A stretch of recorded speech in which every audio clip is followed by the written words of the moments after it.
हां आणि hello. Okay okay okay ठीक. हॅलो.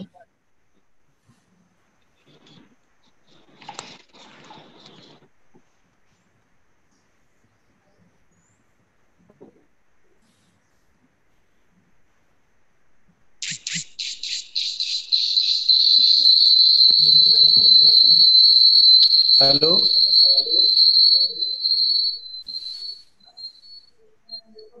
महेश सर, आवाज येतोय का तुमचा? हो येतोय येतोय.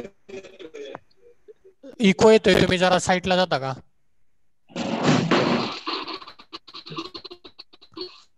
महेश सर, मी सुरू करू का? हॅलो. थांबा, शिर्के सरांचे.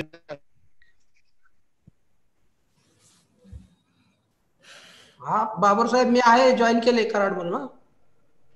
हा, सर्व जॉईन झालेत का शिर्के साहेब? हो सर. Okay, very good. तुमच्या सगळ्या याच्यामध्ये व्याख्याते जॉईन झालेत. हो जॉईन झालं. देशमुख साहेब जॉईन झालेले आहेत नाही का? हो सर, नमस्कार सर. नमस्कार आपण सर. मला वाटतं चालू करा, हरकत नाही. किती पार्टिसिपंट जॉईन झालेत? मला वाटतं 40 झालेत नाही का? हो 47 आहेत सर. 47 very good. 50 पर्यंत. चालेल चालेल, तर हे करायला हरकत नाही. चालू करा. नमस्कार सर. नमस्कार नमस्कार.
हॅलो. हा बाबर साहेब बोला. हा सर, सुरू करायचं का? 49 लोक झालेत. सुरू करा सुरू करा.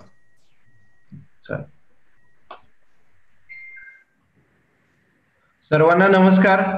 कृषी विज्ञान केंद्र बोरगाव आणि शेकरू टीव्ही या दोघांच्या संयुक्त विद्यमाने कृषी तंत्रज्ञान सप्ताह 2020-21 या कार्यक्रमासाठी आपण आज उद्घाटन कार्यक्रमासाठी कृषी विद्यापीठाचे, महात्मा फुले कृषी विद्यापीठाचे माननीय संचालक डॉक्टर शरद गडाख सर यांना प्रमुख पाहुणे म्हणून इथं आपण पाचारण केलेलं आहे. तर मी सर्वप्रथम सर्वांचं या 3 दिवसाच्या कृषी तंत्रज्ञान सप्ताहामध्ये सर्वांचं प्रथम हार्दिक स्वागत करतो कृषी विज्ञान केंद्र बोरगाव तर्फे. आणि मी आमच्या कार्यक्रम समन्वयक माननीय मोहन शिर्के सर यांना विनंती करतो की त्यांनी या कृषी तंत्रज्ञान सप्ताहाच्या उद्घाटन कार्यक्रमाचं प्रास्ताविक करावं. Shirke sir please. ओके, धन्यवाद बाबर साहेब. सर्वांना प्रथम शुभ सकाळ. आदरणीय गडाख सर आजच्या या कार्यक्रमाचे उद्घाटक, अर्थात डायरेक्टर एक्सटेन्शन एज्युकेशन तथा डायरेक्टर संशोधन महात्मा फुले कृषी विद्यापीठ राहुरी. या कार्यक्रमात सहभागी डॉक्टर MP देशमुख साहेब, पैदासकार सोयाबीन आज वेल आज ग्राउंडनट ऑल्सो, कृषी संशोधन केंद्र कसबे डिग्रज, त्यानंतर शेकरू फाउंडेशन आणि बाबासाहेब जसं म्हणले तसं शेकरू टीव्ही या संस्थेचे सर्व अधिकारी पदाधिकारी, आमच्या कृषी विज्ञान केंद्रातले सर्व माझे सहकारी आणि या कार्यक्रमात उपस्थित सर्व शेतकरी. आम्ही असा प्रयत्न केलेला आहे सर की काही विद्यार्थ्यांना, कराड कॉलेजचे असतील किंवा आमच्या कृषी तंत्र विद्यालयाचे विद्यार्थी यांनाही या लेक्चरचा फायदा होऊ शकतो अशा भावनेनं आम्ही सर्व विद्यार्थ्यांनाही पाचारण केलेलं असल्यामुळं काही विद्यार्थी जॉईन आहेत आणि सन्माननीय शेतकरी, प्रगतशील शेतकरी सुद्धा जॉईन आहेत. तर या कार्यक्रमात सर आपण 3 दिवसाचा हा कृषी तंत्रज्ञान सप्ताह साजरा करतोय. त्याच्यासाठी 3 दिवस आपण विविध विषयावर चर्चा करणार आहोत. त्यासाठी विविध तंत्रज्ञानाचे गाडी अभ्यासक असलेली लोक पण आपण बोलवले आहेत. त्यात for example doctor MP Deshmukh साहेब आहेत. ते आपल्याला आजच सोयाबीनची आणि भुईमुगाची उन्हाळी हंगामात लागवड काय सुधारित पद्धतीने कशी करता येईल, त्याची गरज काय आहे, त्यासाठी कोणत्या व्हरायटीज वापरता येतील, त्याचा काय फायदा होईल, या व्हरायटीज वापरताना त्यांचं वैशिष्ट्य काय आणि त्यावर येणारा कीड रोग असेल त्याच्यासाठी प्रतिबंधात्मक उपाय काय करता येतील, या संदर्भातलं डिटेल असं त्यांचं जे गेल्या बऱ्याच वर्षाचा जो अनुभव आहे MP देशमुख साहेबांच्या बद्दल सांगायचं झालं तर आज आपण महाराष्ट्रात सोयाबीनच्या पर्टिक्युलरली फुले संगम असतील, फुले कल्याणी असतील, या व्हरायटी मोठ्या प्रमाणात ज्या लावल्या जातात त्या MP देशमुख साहेबांनीच त्याचं पैदासदार म्हणून काम केलेलं आहे. तर अशी देशमुख साहेब आज या उन्हाळी सोयाबीन आणि भुईमुग याची लागवड या विषयावर आपल्याला मार्गदर्शन करणार आहेत शेतकऱ्यांना. आणि दुपारी किंवा उद्याच्या सत्रात बर्ड फ्लू नावाचा जो काही पक्ष्यांच्या संदर्भातला, मग तो पाळीव पक्षी असतील किंवा जे काही जंगली पक्षी असतील, या संदर्भात जो बर्ड फ्लू नावाचा जो एक डिसीज येतोय त्याचं काय परिस्थिती आहे, सद्यस्थिती काय आहे, त्या संदर्भातले आपल्याला काय उपाय करतील, जे काय पोल्ट्री होल्डर्स आहेत त्यांनी काय उपाय करावेत, या संदर्भातलं जे मार्गदर्शन आहे ते सहाय्यक आयुक्त पशुसंवर्धन माननीय PK Pawar sir, doctor PK Pawar sir हे सुद्धा आपल्याला करणार आहेत. त्यानंतर सर उद्या आपल्याला स्ट्रॉबेरीचं उत्पादन तंत्रज्ञान आहे याविषयीचं मार्गदर्शन आपल्या महाबळेश्वर कृषी संशोधन केंद्राचे डॉक्टर DS कदम साहेब आहेत, हॉर्टिकल्चर साहेब, ते सांगणार आहेत. त्यानंतर भाजीपाल्याचं निर्जलीकरण करून काही दिवसासाठी त्याचं लाईफ वाढवण्याचं जे काम आहे, त्याचे जे फायदे आहेत, ही जी टेक्नॉलॉजी आहे हिचा शेतकऱ्यांना कसा फायदा होऊ शकतो, त्यांनी करावं का नको, काय फायदा होऊ शकतो, या संदर्भातलं मार्गदर्शन डॉक्टर KP बाबर विषय विशेषज्ञ फूड सायन्स कृषी विज्ञान केंद्र बोरगाव हे करणार आहेत. आणि त्यानंतर 22 तारखेला सर परवाच्या दिवशी कांदा पिकावरच्या कीड आणि रोगाचं व्यवस्थापन याविषयी डॉक्टर SS गुरवे मॅडम ह्या एंटोमॉलॉजीच्या पर्टिक्युलरली प्लांट प्रोटेक्शनच्या SMS आहेत त्या या विषयावर बोलणार आहेत. तर ऊस खोडवा व्यवस्थापन याविषयी सुद्धा सर चर्चा होणार आहे परवाच्या दिवशी. त्याच्यासाठी आमच्या कृषी विज्ञान केंद्रातले SS पाटील, संग्राम पाटील हे मार्गदर्शन करणार आहेत. तर अशा तऱ्हेने सर 3 दिवस आपण हा कृषी तंत्रज्ञान सप्ताह साजरा करतोय. त्यासाठी आपण आपला वेळ या कार्यक्रमाच्या उद्घाटनासाठी आणि आम्हाला बहुमूल्य असं मार्गदर्शन करण्यासाठी काढलेलं आहे. त्याबद्दल आपलं प्रथमतः आभार मानतो. MP देशमुख सर असतील, डॉक्टर PK पवार सर असतील आणि इतर सर्वच या कार्यक्रमात सहभागी असलेले मान्यवर यांनी या कार्यक्रमात वेळ दिलाय त्याबद्दल मी या कार्यालयाचा प्रमुख म्हणून माझं कर्तव्य समजतो की यांचं आभार मानणे, तर ते मानतो. आणि डॉक्टर बाबर सर माझे सहकारी यांना पुढील सूत्र त्यांनी हँडल करावी यासाठी विनंती करतो. धन्यवाद सर. धन्यवाद सर.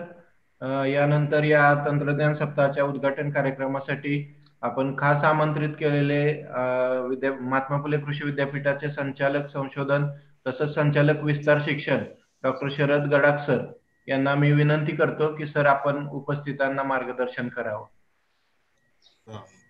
सर्वांना नमस्कार. प्रथम मित्र, आज आपण महात्मा फुले कृषी विद्यापीठाचे कृषी विज्ञान केंद्र बोरगाव व शेक्रू TV यांच्या संयुक्त विद्यमानं ऑनलाईन कृषी तंत्रज्ञान सप्ताह 2020-21 आपण साजरा करत आहोत. हा 3 दिवसाचा कार्यक्रम ऑनलाईन ट्रेनिंग प्रोग्राम आपण घेतलेला आहे. आज 20, 21 आणि 22 असे 3 दिवस तो चालणार आहे. या कार्यक्रमाच्या उद्घाटन प्रसंगी उपस्थित असलेले आपल्या याच्या KVKचे प्रमुख कार्यक्रम समन्वयक आणि आपल्या टेक्निकल स्कूलचे प्राचार्य प्राध्यापक MS शिर्के, त्याचप्रमाणे सोयाबीन पैदासकार कृषी संशोधन केंद्र डिग्रजचे डॉक्टर MP देशमुख, या ठिकाणी उपस्थित असलेले आपल्या KVKचे कोऑर्डिनेटर डॉक्टर भगवान देशमुख आणि या ठिकाणी या 3 दिवसाच्या कार्यक्रमामध्ये जे आपल्या प्रशिक्षण देणार आहेत, तांत्रिक मार्गदर्शन करणार आहेत, त्यामध्ये डॉक्टर PK पवार सहाय्यक आयुक्त पशुसंवर्धन विभाग सातारा, डॉक्टर DS कदम सहाय्यक प्राध्यापक horticulture Mahabaleshwar, doctor KP Babar विशेष विशेषज्ञ बोरगाव, डॉक्टर SS गुरवे विशेष विशेषज्ञ कृषी विज्ञान केंद्र बोरगाव, त्याचप्रमाणे कार्यक्रम सहाय्यक कृषी विज्ञान केंद्र बोरगावचे प्राध्यापक SS पाटील आणि त्यांचे सर्व कृषी विज्ञान केंद्राचे सर्व SMS आणि त्यांची टीम आणि आपल्या या ठिकाणी उपस्थित असलेले सर्व शेतकरी विद्यार्थी बंधू आणि भगिनींनो, आज मी प्रथम कृषी विज्ञान केंद्र बोरगाव यांना धन्यवाद देतो की ऑनलाईन कृषी तंत्रज्ञान सप्ताह 3 दिवसाचा त्यांनी आयोजित केलेला आहे आणि सगळ्या केविके मध्ये प्रथम यांनी आता सुरुवात आज या ठिकाणी केलेली आहे. त्याबद्दल शिर्के साहेब आणि त्यांच्या सर्व टीमला मी धन्यवाद देतो. असे आयोजन त्यांनी चांगल्या परिस्थितीने विषय पण चांगले घेतलेले आहेत. त्यामध्ये विषयामध्ये जर आपण बघितलं, आज आपण जे गरजेचे विषय आहेत त्याच्यामध्ये पहिला उन्हाळी सोयाबीन व भुईमूग लागवड तंत्रज्ञान. तर यामध्ये मागच्या आठवड्यामध्ये आपण राहुरी याच्यामध्ये ऑनलाईन प्रशिक्षण घेतलं कृषी विभागाबरोबर की उन्हाळी हंगामात सोयाबीनचं बीजोत्पादन कसं घ्यायचं या संबंधी आपलं मार्गदर्शन मागच्या चर्चामध्ये आपण केलेलं आहे. तर मित्र, सोयाबीन हे पीक आपलं महाराष्ट्राचं प्रमुख पीक आता आहे. जवळजवळ 40 लाख हेक्टर क्षेत्र खरीप मधलं या पिकाखाली आहे. म्हणजे कॉटन नंतर याच पिकाचा नंबर खरीप मध्ये लागतो. आणि सर्वात महत्वाचं की मागच्या वर्षी पाऊस जास्त झाला, पर्टिक्युलर स्केअरसिटी झोन मध्ये पुणे, नगर, सोलापूर, सातारा यामध्ये दुप्पट पाऊस झाला आणि त्यामुळे सोयाबीनचं जे बियाणं आहे ते बियाणं त्या ठिकाणी काढणीच्या वेळेस पावसामध्ये सापडलं आणि यावर्षी बियाण्याचं शॉर्टेज येण्याची शक्यता आहे. जर आपल्या महाराष्ट्राला 10.5 लाख क्विंटल बियाणं लागतं, परंतु 3 लाख क्विंटल बियाण्याचं शॉर्टेज यावर्षी आपल्या डिफिसिट यावर्षी राहणार आहे. आणि त्या दृष्टीनं सोयाबीन हे पीक एक महत्वाचं पीक आहे. आणि त्याच्यामध्ये ऑइलसीड मध्ये आपण जर बघतो सोयाबीन, मोहरी, नंतर आपला सरसो, त्याचप्रमाणे ग्राउंडनट, नंतर सनफ्लावर, सॅपफ्लावर, सिसॅमम ही ऑइलसीडची आपली पिकं आहेत. परंतु आपल्या देशाचं बघितलं आपण तर आपल्याला टोटल 25 मिलियन टन आपल्याला हे लागतं, ऑइल लागतं. परंतु आपण प्रोड्यूस करतो फक्त 10.5 million tonne oil production, edible oil production तयार होतं. बाकीचं सगळं आपल्याला इम्पोर्ट करावं लागतं. यामध्ये आपण फार डिफिसिट आहोत. आणि आपल्याला कल्पना असली पाहिजे की आपण जगामध्ये सगळ्यात जास्त इम्पोर्ट म्हणजे आपल्या याच्यामध्ये ऑइल फ्युएल नंतर जर आपल्याला गरज लागत असेल तर इडिबल ऑइलची लागते. त्यावर जास्त आपल्या फॉरेन करन्सी आपली खर्च होते. आणि त्या दृष्टीनं हे एक चांगलं पीक आहे की आपल्याला या सोयाबीनमुळे आपल्याला त्या ठिकाणी ऑइलची रिक्वायरमेंट आपल्याला भागवता येईल. तर त्या दृष्टीनं उन्हाळी हंगामात सोयाबीनची लागवड करत असताना सगळे तंत्रज्ञान आपल्या व्याख्यानामध्ये डॉक्टर देशमुख, MP देशमुख सांगतीलच. परंतु यामध्ये एक थीम असा आहे की 20 ते 25% आपण जर याच्यामध्ये 15 जानेवारी ते 30 जानेवारी याच्यामध्ये जर आपण सोयाबीनची लागवड केली तर 20 ते 25% उत्पादन कमी येतं. परंतु जर आपण या ठिकाणी पण रोग आणि किडीचा प्रादुर्भाव कमी राहतो, उन्हाळ्यापर्यंत मे मध्ये हे पीक काढणीला येतं आणि लगेच आपल्या जून मध्ये हे बियाणं आपल्याला वापरता येतं.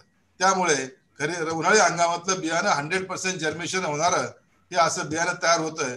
आणि त्यासाठी आपल्याला उन्हाळी प्रोग्राम हा एक आपला करेक्टिव्ह प्रोग्राम आपण घेतो आहोत. आणि यामध्ये महाबीज, NSC असेल, फार्मर्स प्रोड्युसिंग ऑर्गनायझेशन कंपन्या आहेत त्या पुढे आलेल्या आहेत. आणि त्यामध्ये त्या आपल्या 20 ते 25% रेट जादा देतीलच, पण महाबीजने पुन्हा 10% इन्सेंटिव्ह उन्हाळी हंगामातल्या सीड प्रोडक्शनसाठी सोयाबीनसाठी ठेवलेला आहे. त्यामुळे याचा फायदा आपल्या शेतकऱ्यांनी घेतला पाहिजे आणि त्याचा विचार या ठिकाणी आपल्या आजच्या चर्चासत्रामध्ये सविस्तर माहिती देशमुख साहेब आपल्याला देतील. तर दुसरा बर्ड फ्लूचा हा प्रॉब्लेम जे आता आहे, आज आपण पाहतो की आज पक्ष्यांना जो बर्ड फ्लू होतोय आणि त्यामुळे पक्षी धोक्यामध्ये आलेले आहेत. पर्टिक्युलरली कोंबड्यांचं पोल्ट्री जे आहे त्या पोल्ट्रीमध्ये सगळ्यात जास्त आवक निर्माण झालेला आहे.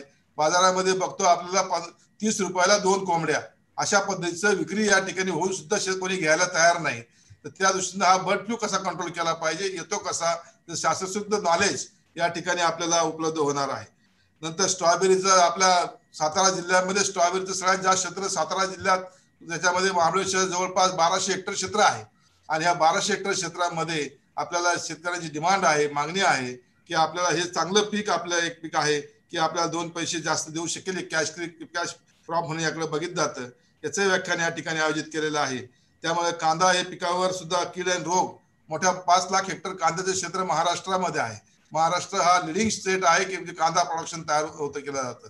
आणि त्या दृष्टिकोनातून कांद्याचे आणि खरीप हंगामामध्ये आपल्याला खूप प्रॉब्लेम निर्माण झाले. खरीप हंगामामध्ये कांद्याचं उत्पादन सफर झालं आता रब्बी हंगामातला कांदा उभा आहे, हा चांगला जर टिकला आला तरच आपल्याला कांद्यामध्ये आपण रिक्वायरमेंट फुलफिल करू शकू.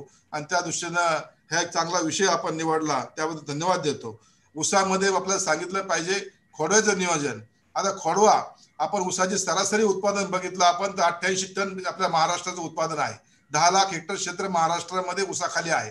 परंतु ऊसाची सरासरी जे उत्पादकता आहे ही खोडव्याच्या उत्पादकतेमुळे खाली येते. कारण खोडव्याचं उत्पादन सगळ्यात कमी उत्पादन खोडव्याचं 40 ते 50 टन प्रति हेक्टरी असं त्याचं मला वाटतं ॲव्हरेज काहीतरी आहे. आणि त्यामुळं आपल्याला या ठिकाणी मार खातो आपण उत्पादकतेमध्ये. महाराष्ट्राची उत्पादकता आणि प्रोडक्शन कमी होतं, हे खोडवा नियोजनामुळे होतं. तर खोडव्याचं नियोजन कसं केलं पाहिजे त्या दृष्टीने हा एक विषय चांगला निवडलेला आहे. आणि निश्चितपणे हे सगळे व्याख्यान आपल्या या सगळ्या शेतकऱ्या दृष्टीनं आणि पर्टिक्युलरली विद्यार्थी जॉईन झालेत, विद्यार्थी सुद्धा एक आपण विद्यार्थ्याच्या पालकामार्फत आपण संशोधन आपल्या शेतकऱ्यापर्यंत आपल्या गेलं पाहिजे. मागचा आपला doubling the farmer incomes through farmers parent असं आपण आपला हे मोटो आहे विद्यापीठाचा. आणि त्या दृष्टीनं विद्यार्थ्यांनी सुद्धा हे आत्मसात करावं आणि आपल्या घरच्या शेतावर हे याचे प्रयोग त्या ठिकाणी घेण्यात यावेत अशी मी अपेक्षा व्यक्त करतो. आणि आज आपण शेतकऱ्यांना या ठिकाणी बोलवलंय आणि हे चांगलं नियोजन या ठिकाणी केलं. पुन्हा एकदा संयोजकाला धन्यवाद देतो आणि आम्हाला या ठिकाणी बोलण्याची आमचे विचार मांडण्याची संधी या ठिकाणी दिली त्याबद्दल संयोजक धन्यवाद व्यक्त करतो आणि माझे 2 शब्द संपवतो. आणि आपल्या कार्यक्रमाला या सप्ताहाला मी आपल्या शुभेच्छा देतो आणि माझे 2 शब्द संपवतो. धन्यवाद. धन्यवाद सर. आजच्या या झूम मीटिंगद्वारे सर आपल्याला जे शेतकरी जॉईन झालेले आहेत याच्यापेक्षाही sir Facebook live, Twitter live आणि शेक्रू टीव्ही याच्या माध्यमातून सर एक आठवडाभरात 250 ते 300 लोकांपर्यंत सर आपण पोहोचतो. तर त्यामुळे आम्ही हे शेक्रू टीव्ही बरोबर सर ऑक्टोबर पासून कार्यक्रम राबवतोय. आजचा हा सर 16वा आपला कार्यक्रम आहे आणि तंत्रज्ञान सप्ताह आपण आयोजित केलाय. दर आठवड्याला आपण घेतोय. त्याच्यामध्ये तर लोकसहभागातून जलमृद संधारण, आळिंबी लागवड, बहार व्यवस्थापन, पेरू आंबा, नारळातलं बहार व्यवस्थापन, नंतर आपण हरितगृहातील शेती, मुक्त संचार गोठा पद्धती, नंतर कुक्कुटपालन या सर्व विषयावर, ऊसातलं यांत्रिकीकरण असे वेगवेगळे विषय आपण दर आठवड्याला घेऊन लोकांपुढे येतोय आणि लोकांचा चांगला प्रतिसाद सर आपल्याला मिळत आहे.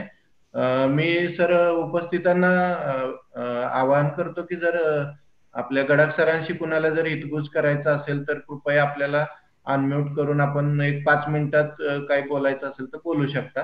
नाहीतर आपण पुढच्या तांत्रिक सत्राला सुरुवात करू.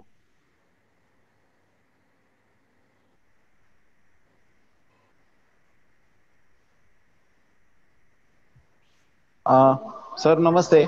नमस्कार. हा सर, मी कृषी विभाग फडतरे बोलतोय. सातारमध्ये सर आपण केव्हीकेच्या मार्फत आता उन्हाळी भुईमुग जे फुले चैतन्य केडीजी 160 ही व्हरायटी आपण उपलब्ध करून दिली आहे केव्हीके बोरगाव यांनी आणि त्याचं आता आपण मल्टिप्लिकेशन करतोय. फाउंडेशन सीड आम्हाला मिळालं आणि त्या अनुषंगाने आता कालच बोरगावची टीम आमच्याकडे होती. सर्व काही BBF वरती आमचं नियोजन चालू आहे. जिप्समचे आपल्याला जसं रिकमेंडेशन आहे मायक्रोन्यूट्रिएंट जिप्सम तसं विद्यापीठाच्या अनुषंगानेही चालू आहे. आणि खरीप सीझन मध्ये सुद्धा आपण 50 एकरावरती केव्हीकेच्या मार्फत फुले संगम वाण घेतला होता आणि त्याचं उत्पन्न चांगलं आहे. आमच्याकडे सर 700 ते 800 क्विंटल बियाणं आता विक्रीसाठी उपलब्ध आहे. आणि उन्हाळी सोयाबीन मध्ये सुद्धा आम्ही देशमुख सरांच्या मार्गदर्शनाने केव्हीकेच्या मार्गदर्शनाखाली आता 25 एकरावरती फुले किमिया हा वाण आम्ही निवड केली आहे. आणि गादीवापा आणि काही प्रमाणात खोडव्यामध्ये सुद्धा आम्ही टोकन करत आहे. तर या अनुषंगाने आपल्याला तुमची विद्यापीठाची आणि केव्हीकेची खूपच मदत होत आहे हे आपल्या निदर्शनासही आणून देऊ इच्छितो. धन्यवाद. हा, धन्यवाद फडतरे साहेब. कृषी विभागात आपण कृषी विभाग आणि महात्मा फुले कृषी विद्यापीठ हे जर आपण एक संयुक्त प्रोग्राम जर आपण राबवला विजयत्वराचा कार्यक्रमाचा तर त्या ठिकाणी आमचे सर्व शास्त्रज्ञ आपल्या ठिकाणी आपल्याला मार्गदर्शन करतील आणि सहकार्य करतील. असाच आम्ही माझा विषय मागच्या आठवड्यात घेतला होता आपण की कृषी विभाग नंतर त्याचप्रमाणे महाबीज, महात्मा फुले कृषी विद्यापीठ आणि सीड सर्टिफिकेट एजन्सी या 4ही एजन्सी जर एकत्र आलात तर आपल्याला हा प्रोग्राम यशस्वीपणे राबवू शकतो. आणि आपण 3 लाख जे डिपॉझिट आपलं आहे महाराष्ट्राचं याच्यामध्ये सोयाबीनचं सीड याची रिक्वायरमेंट आपण पूर्ण करू शकतो. आणि त्या दृष्टीनं हा मोठा प्रोग्राम संपूर्ण आपल्या ज्याच्यामध्ये राबवला जावा आपल्या जिल्ह्यामध्ये, तर त्या दृष्टीनं आपण पुढाकार घ्यावा आणि त्या ठिकाणी जी जी मदत लागेल विद्यापीठाच्या बाजूने ती आम्ही आपल्याला द्यायला तयार आहोत. धन्यवाद. नक्की सर, नक्की. आणखी कोणाला बोलायचंय का?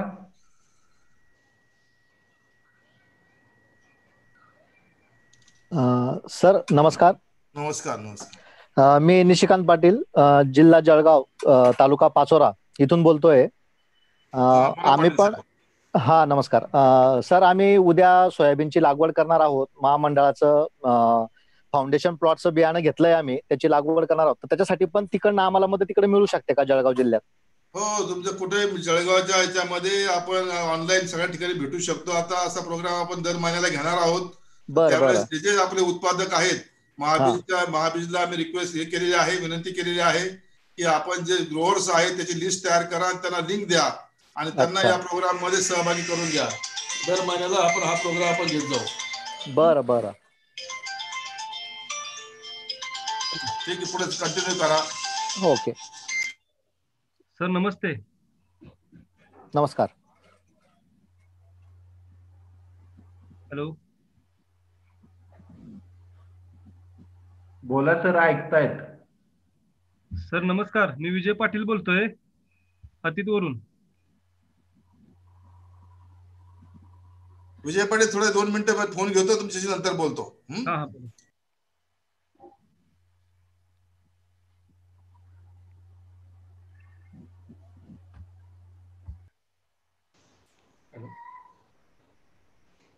हा.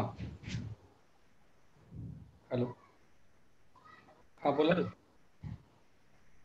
हॅलो. हा देशमुख बोलतोय. हॅलो. थांबा, सरांचा फोन होऊ द्या 1 मिनिट.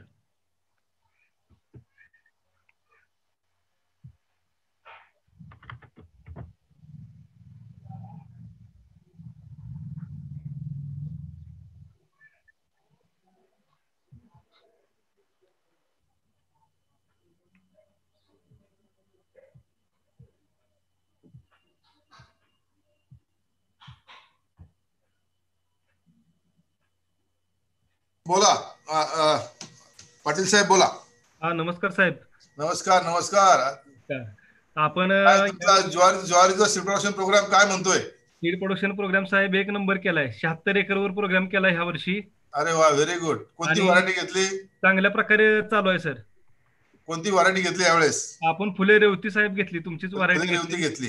हो, चांगली व्हरायटी आहे आणि 76 एकरवर प्रोग्राम केलेला आहे. महाबीजच्या मदतीने केला का तुम्ही सेपरेट केला? IPOच्या मदतीने केला तुमच्या? महाबीज अंतर्गत 25 एकरवर प्रोग्राम केलेला आहे. बाकीचा 50 एकर प्रोग्राम आपण कृषी विभागामार्फत केलेला आहे. Very good. आणि त्याचं रेकॉर्ड ठेवा, त्याचं बियाणं हे करा, विक्री करा चांगलं. हो, रेकॉर्ड चांगलं ठेवलं साहेब आणि बियाणं पण चांगलं व्यवस्थित करून ठेवलेलं आहे. तुम्ही फाउंडेशन सीड कुठून घेतलं होतं? फाउंडेशन सीड आपण आपल्या महाबीज अंतर्गत आम्हाला मिळालेलं होतं. Very good. तसंच सर आपल्याला आता उन्हाळीला सुद्धा महाबीज मधून काही बियाणं उपलब्ध झालं तर बरं होईल साहेब.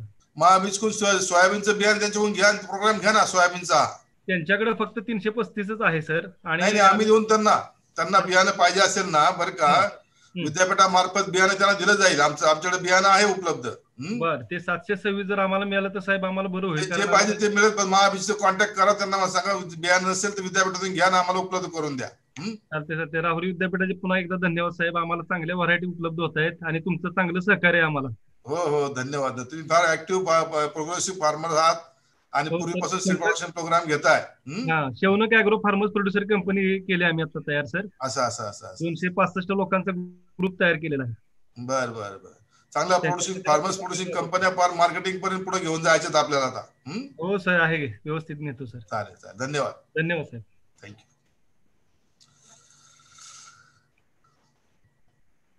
यानंतर मी आमच्या सागर सक्ते सरांना विनंती करतो की त्यांनी या उद्घाटन कार्यक्रमाचं आभार करावे. सर्वांना नमस्कार. तर आज आपण तांत्रिक सप्ताह 2020-21 या कार्यक्रमाच्या उद्घाटनासाठी प्रसंगी सर्वजण जमलो होतो. तर या कार्यक्रमाचं उद्घाटन माननीय संचालक विस्तार शिक्षण doctor Gadakh sir, Sharad Gadakh sir यांच्या हस्ते झालेला आहे, यांच्या मार्गदर्शनाने झालेला आहे. तर मी सर्वप्रथम माननीय डॉक्टर शरद गडाख सर यांचं आभार मानतो. कृषी विज्ञान केंद्र बोरगाव तसंच शेकरू फाउंडेशन व सर्व शेतकऱ्यांच्या वतीनं गडाख सरांचं मी हार्दिक आभार व्यक्त करतो की सरांच्या इतक्या व्यस्त कार्यवाहीमधून किंवा व्यस्त कामकाजामधून सरांनी आपल्याला वेळ दिला, सर्व शेतकऱ्यांना मार्गदर्शन केलं. आपण बघतोय कृषी विद्यापीठाचे आपण 3 मुख्य स्तंभ मानतो, शिक्षण, संशोधन आणि विस्तार. तर यापैकी 2 जे महत्वाचे स्तंभ आहेत, जे संशोधन असेल ते माननीय संचालक संशोधन म्हणून आणि विस्तार शिक्षण संचालक विस्तार शिक्षण म्हणून हे 2 मुख्य स्तंभ जे आहेत, मुख्य कार्यभाग जो आहे तो गडाख सर सांभाळत आहेत. खूप व्यस्त त्यांचा वेळ आहे, त्यातूनही त्यांनी आपल्याला वेळ दिला आणि सर्व शेतकऱ्यांना मार्गदर्शन केलं, तसंच शेतकऱ्यांच्याशी संवादही साधला. तर याबद्दल सर्व शेतकऱ्यांच्या वतीनं व कृषी विज्ञान केंद्र बोरगावच्या वतीनं सरांचं मी मनस्वी आभार मानतो. सर, धन्यवाद. सर, धन्यवाद. तसंच यानंतर कार्यक्रम चालू करा आता. हा सर, यानंतर तांत्रिक सत्रामध्ये आपण भुईमुग आणि सोयाबीन लागवड तंत्रज्ञान याविषयी मार्गदर्शन घेणार आहोत. तर यासाठी मी आता सर्वप्रथम आमचे संग्राम पाटील सर यांना विनंती करतो की त्यांनी या तांत्रिक सत्राची सुरुवात करावी.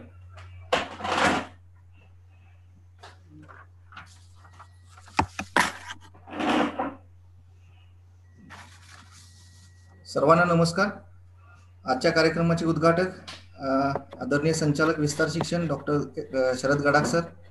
आजच्या आपल्या तांत्रिक सत्रातील पहिला विषय जो आहे उन्हाळी सोयाबीन बीजोत्पादन याविषयी मार्गदर्शन करण्यासाठी आज आपल्याला लाभलेले आदरणीय डॉक्टर MP देशमुख सर, तसेच या चर्चासत्रामध्ये सहभागी झालेले सर्व शेतकरी, सर्व विस्तार कार्यकर्ते, सर्व कृषी विभागाचे माझे सर्व सहकारी, या सर्वांच्या या कार्यक्रमात मी स्वागत करतो. आजच्या आपल्या मुख्य विषयाला सुरुवात करण्यापूर्वी आजचे आपले तज्ज्ञ व्याख्याते आदरणीय डॉक्टर MP देशमुख सर यांचा थोडक्यात परिचय मी आपल्याला या ठिकाणी करून देतो. डॉक्टर देशमुख सर हे साधारण 1988 पासून ते 2005 सालापर्यंत त्यांनी तेलबिया संशोधन केंद्र जळगाव या ठिकाणी त्यांनी सलग सेवा केली आणि सन 2005 पासून देशमुख सर कृषी संशोधन केंद्र कसबे डिग्रज जिल्हा सांगली या ठिकाणी सोयाबीन पैदासकार म्हणून आपली सेवा देत आहेत. देशमुख सरांच्या नेतृत्वाखाली विविध राष्ट्रीय स्तरावरील 11 नवीन जाती विकसित केलेल्या आहेत. करडई, मोहरी, भुईमुग, सोयाबीन यासारख्या पिकांमध्ये त्यांनी अनेक जाती विकसित केल्या. आपण जे खास करून आपल्या शेतकऱ्यांपर्यंत पोहोचलेल्या ज्या जाती आहेत, विशेषतः सोयाबीन पिकामधील DS 228 किंवा फुले कल्याणी असेल, फुले अग्रणी, संगम आहे किंवा आता जे आपण फुले किमिया, की ज्या जातींच्यामुळे आपल्या सोयाबीन उत्पादकांच्या हाती खूप चांगले पैसे त्यामुळे निर्माण झाले आणि सोयाबीन हे एक चांगलं पीक म्हणून आपल्या समोर आलं. तर हे सगळे वाण आपल्याला देशमुख सरांच्यामुळे आपल्यापर्यंत पोहोचले. सरांना या आतापर्यंत वेगवेगळ्या आंतरराष्ट्रीय प्रकल्पांमध्ये देखील त्यांनी काम केलेलं आहे. विविध देशांचे अभ्यास दौरे देखील परदेशात केलेले आहेत. तसेच या सर्व संशोधन कामाचे विविध संशोधनपर लेख देखील अनेक मासिकांमध्ये किंवा अनेक संशोधन मासिकांमध्ये त्यांचे प्रकाशित होत असतात. सरांना सन 2013-2014 सालचा वसंतराव नाईक कृषी शास्त्रज्ञ पुरस्कार देखील मिळालेला आहे. तसेच सन 2014-15 साली भारत कृषक समाज यांच्या वतीनं उत्कृष्ट शास्त्रज्ञ पुरस्कार देखील प्राप्त झालेला आहे. आपण सर्वांना जाणतो की अनेक शेतकरी सरांच्या संपर्कात देखील असतील. आपण सर्वजण ओळखतो की देशमुख सर एवढ्या त्यांच्या व्यापातून देखील सतत शेतकऱ्यांच्या संपर्कात असतात, शेतकऱ्यांच्या अडीअडचणी सतत सोडवत असतात आणि शेतकऱ्यांना जास्तीत जास्त उत्पादन घेण्यासाठी चांगलं तंत्रज्ञान त्यांच्यापर्यंत पोहोचवण्यासाठी देखील सतत आपल्याला मदत करत असतात. तर आजच्या कार्यक्रमामध्ये फार वेळ न घेता मी देशमुख सरांना विनंती करतो की त्यांनी आपला जो विषय आजचा उन्हाळी सोयाबीन बीजोत्पादन याविषयी आपलं मार्गदर्शन सुरू करावं. देशमुख सर. नमस्कार. आजच्या या कृषी तंत्र संस्थानाचे उद्घाटक आपल्या विद्यापीठाचे माननीय संशोधन संचालक तसेच संचालक विस्तार डॉक्टर शरद जी गडाख सर आज आहेत उपस्थित. तसेच शेकरू TV आणि आपल्या या KVKचे आणि आपल्या बोरगाव शेतकी शाळेचे समन्वयक शिर्के सर व सगळी त्यांची टीम, उपस्थित शेतकरी बंधूंनो आणि त्यातल्या त्यात म्हणजे सोयाबीन बीजोत्पादक व कृषी खात्यातले काही अधिकारी, विद्यार्थी. तर आज हा एक महत्वाचा विषय आहे आणि आदरणीय गडाख सरांनी या आजच्या या ज्या विषय आहे याचं महत्व, हे या पिकाचं महत्व आणि आपण हा विषय का निवडला याचं महत्व आज विशद केलेलंच आहे. तर आपण या थोडक्यात याच्यावरती जो आज आपल्या राज्याच्या दृष्टीने अत्यंत महत्वाचा असलेला विषय जो आहे उन्हाळी सोयाबीन बीजोत्पादन आणि व्यवस्थापन, तर याच्यावरती आपण चर्चा करूया. स्क्रीन शेअर करा.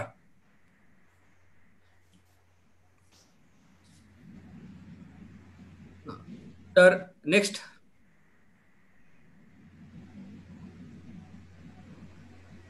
आपल्याला हे माहित आहे की आज महाराष्ट्रात सोयाबीन हे अत्यंत महत्वाचं पीक आहे.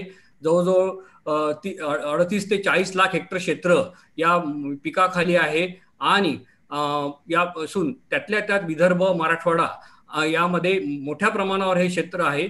आणि आपल्या ज्या आहेत, आपलं जे महात्मा फुले कृषी विद्यापीठाचं ज्युरिडिक्शन आहे 10 जिल्ह्याचं, तर त्यातल्या त्यात याच्यामध्ये याची जी उत्पादकता आहे ही एक अत्यंत चांगली उत्पादकता आपल्या या पिकाची आहे. आणि त्यातल्या त्यात आपलं जे कोल्हापूर विभाग आहे त्याच्यामध्ये म्हणजे उत्पादकता ही एक सगळ्यात जास्त, म्हणजे ऑल इंडियाला पण याची 20 ते 22 क्विंटल प्रति हेक्टरी उत्पादकता एवढी आहे. पण यावेळेस काय झालेलं आहे प्रत्येक भागामध्ये महाराष्ट्रातल्या, की काढणीच्या वेळेस आणि जेव्हा पीक तयार झालं त्यावेळेस बीजोत्पादन प्लॉट तयार झाले, त्यावेळेस आपलं याचं पावसाचं अवेळी पाऊस आला.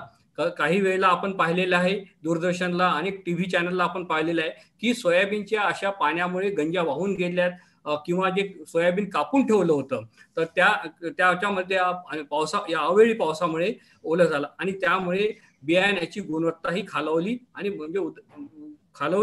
आणि त्याची मुख्यतः उगवण शक्ती ही कमी झाली.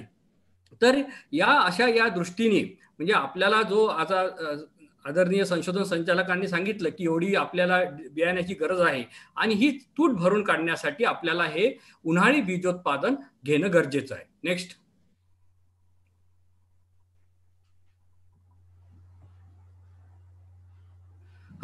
आता मुख्यतः आपल्याला माहित आहे की एक थोडंसं आज हे सगळे बरेचसे आपल्या इथे तांत्रिक प्रगतशील शेतकरी आहेत आणि या पिकाची आपल्याला तांत्रिक माहिती आपल्याला होणं आवश्यक आहे. त्यामुळे मी महत्वाच्या बाबी काय राहतील हे आपल्याला माहित आहे की हे सोयाबीन जे पीक आहे हे सूर्यप्रकाशाला म्हणजे संवेदनशील आहे. म्हणजे त्याला आपण इंग्रजीमध्ये फोटो सेन्सिटिव्ह क्रॉप असं म्हणतो. म्हणजे उदाहरणार्थ की जे आहे की आपलं सूर्यफूल पीक आहे हे तिन्ही हंगामात येतं, फोटो इनसेन्सिटिव्ह, पण हे पीक फोटो सेन्सिटिव्ह आहे.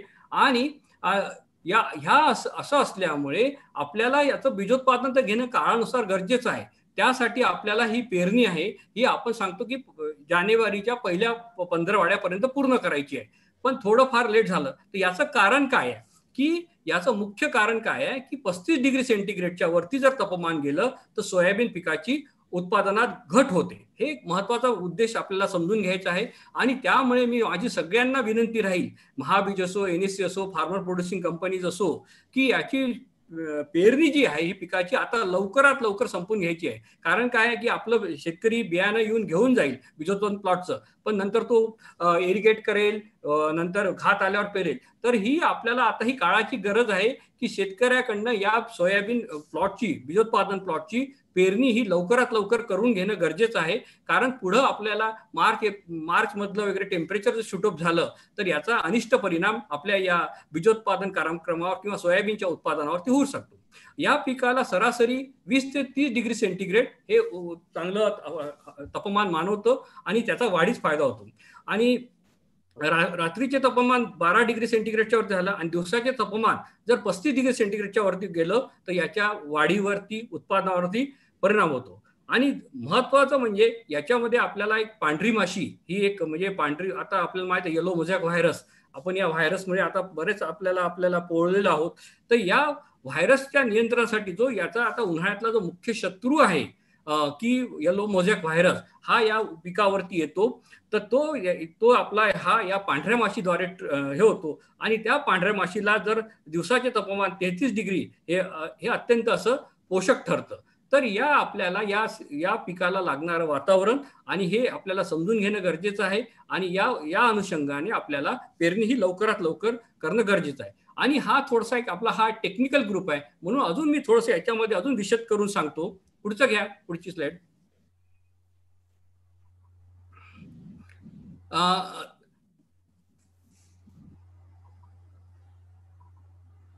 ही जी आहे अंकुर स्थिती ही तुम्ही समजून घ्या, की याच्यामध्ये जे तुम्हाला इथे दिसलेलं आहे की सोयाबीनचं जे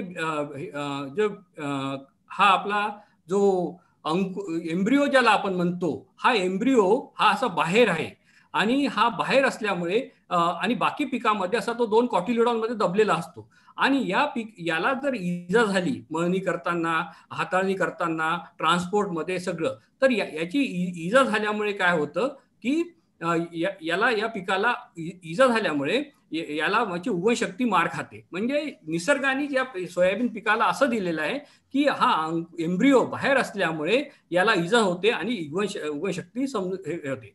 म्हणजे आपण कोणत्याही गोष्टीचं तांत्रिक कारण हे समजून घेतलं पाहिजे. म्हणजे सोयाबीनची उगवणशक्ती का कमी आहे, आपण खरीप 2020ला बरेच आपण पाहिलेलं आहे अनेक ठिकाणी की सोयाबीन उगवलं नाही. आता अनेक कारण, त्यातलं हे महत्वाचं कारण म्हणजे याचा जो हा अंकुर आहे हा असा बाहेर आहे आणि याला हाताळणी करताना इजा झाली होती. आणि पुढची घ्या, नेक्स्ट. हा सोयाबीन बियाण्याचा फोटोग्राफ्स आहे. हा आपल्या यांनी एक रेडिओग्राफी यांनी घेतलेला आहे आणि याच्यामुळे पहा, आणि आपणाला माहित आहे की सोयाबीन पीक हे सोयाबीनमध्ये जास्तीत जास्त प्रथिनांचं प्रमाण आहे 40 ते 43% असतं. एवढं कशातच नाही, अंड्यात नाही, मासोळीत नाही, कशात नाही, एवढं मोठं प्रथिनांचं प्रमाण या सोयाबीन पिकामध्ये आहे. आणि याचं जे बियाण्याला म्हणजे बियाण्याला जे आवरण आहे हे अत्यंत पातळ असतं आणि याचं प्रोटीनियस नेचर असल्यामुळे या आवरणाला जर काढणी करताना, मळणी करताना जर इजा झाली आणि त्याच्यातनं जर इन्फेक्शन झालं बुरशीचं, तर याची उगवणशक्ती ही मार खाते. तर हा फोटो हा क्लिअर कट दाखवत आहे की पातळ आवरण आणि जो असलेला अंकुर बाहेर, याच्यामुळे या सोयाबीन पिकाला निसर्गाने जसं एक हे काय म्हणता येईल त्याला, की त्याच्यामुळे सोयाबीनची आपल्याला हे फार मोठा एक अडचण, कन्स्ट्रेंट त्याला म्हणतो, की हे या 2 गोष्टीमुळे आहे. म्हणजे मुख्यतः एम्ब्रिओ हा जो बाहेर आहे आणि याचं आवरण हे जे पातळ आहे, यामुळे याचे आपल्याला या उगवणशक्ती टिकवण्यासाठी या पिकाची काळजी घेणं अत्यंत गरजेचं आहे. नेक्स्ट.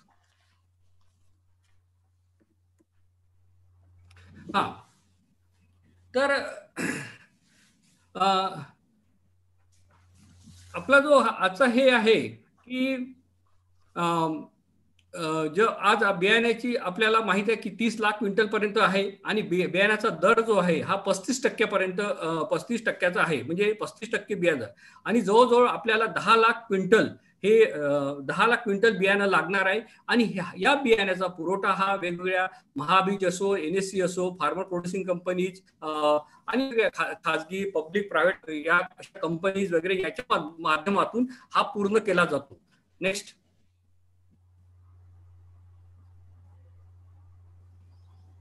पुढे घ्या.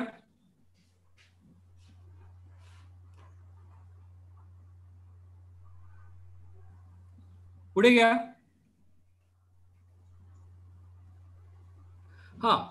तर जे आहे आपल्याला, एक मिनिट. हॅलो. Previous slide. नाही, प्रिव्हियस नाही.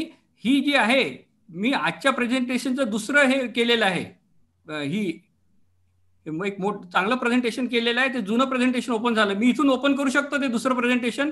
करू शकतो. करा सर. ते ते पहिलं आत्ता ओपन केलं होतं पाहते. बरं, मी करू का शेअर? करा सर. बरोबर.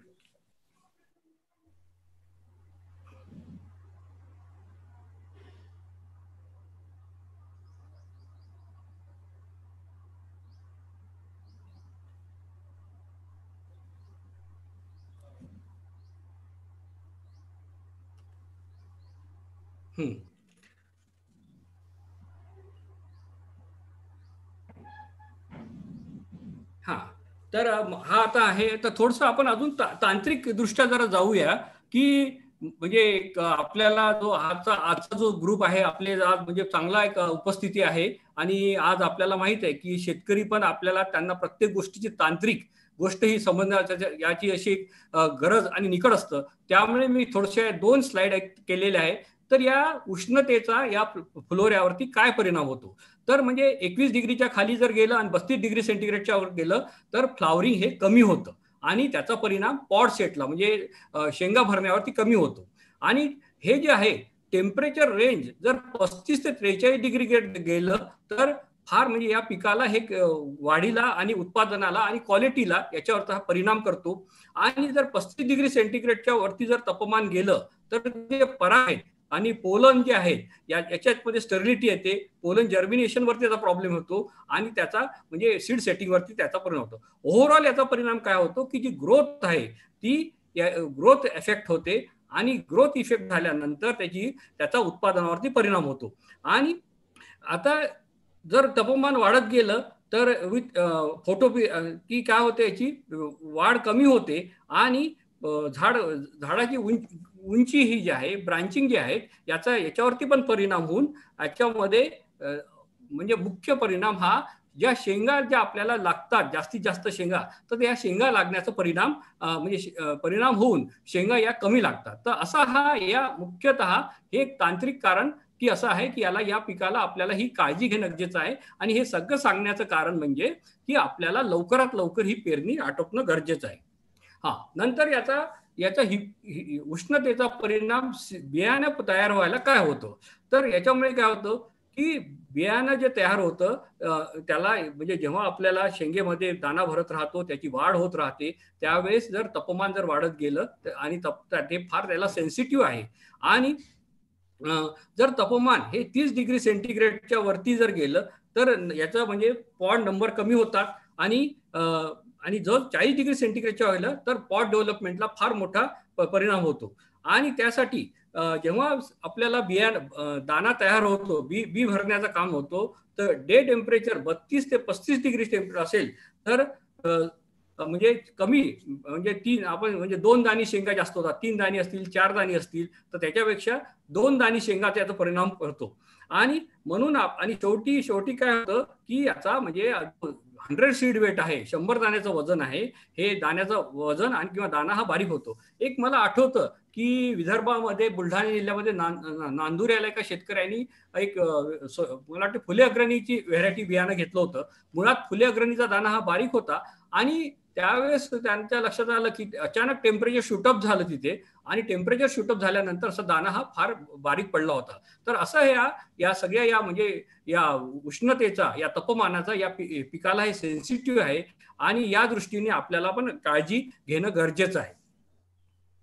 आता मगाशी आपला हा मुद्दा आपण चर्चा करत होतो की निसर्गानेच या पिकाला एक काय म्हणतात म्हणजे शाप सारखं की याचा जो अंकुर आहे हा बाहेर आहे, नंतर याचा जो बियाण्याचं जे हे आहे बियाण्याचं जे आवरण आहे हे पातळ आहे आणि याच्यामध्ये जास्तीत जास्त प्रथिनांचं प्रमाण असल्यामुळे म्हणजे आपलं शरीर काय आहे की आपलं हे प्रोटीनच बॉडी आहे. आपल्याला एखादी इजा झाली की इन्फेक्शन होतं आणि या इन्फेक्शन होतं आणि त्यामुळे कसं होतं यामुळे असं झालेलं आहे की पाऊस आला, पावसामुळे मळणी करताना थोडीशी याच्यामध्ये इजा झाली, याच्यात बुरशीजन्य वाढला आणि उगवणशक्ती मार खाल्ली.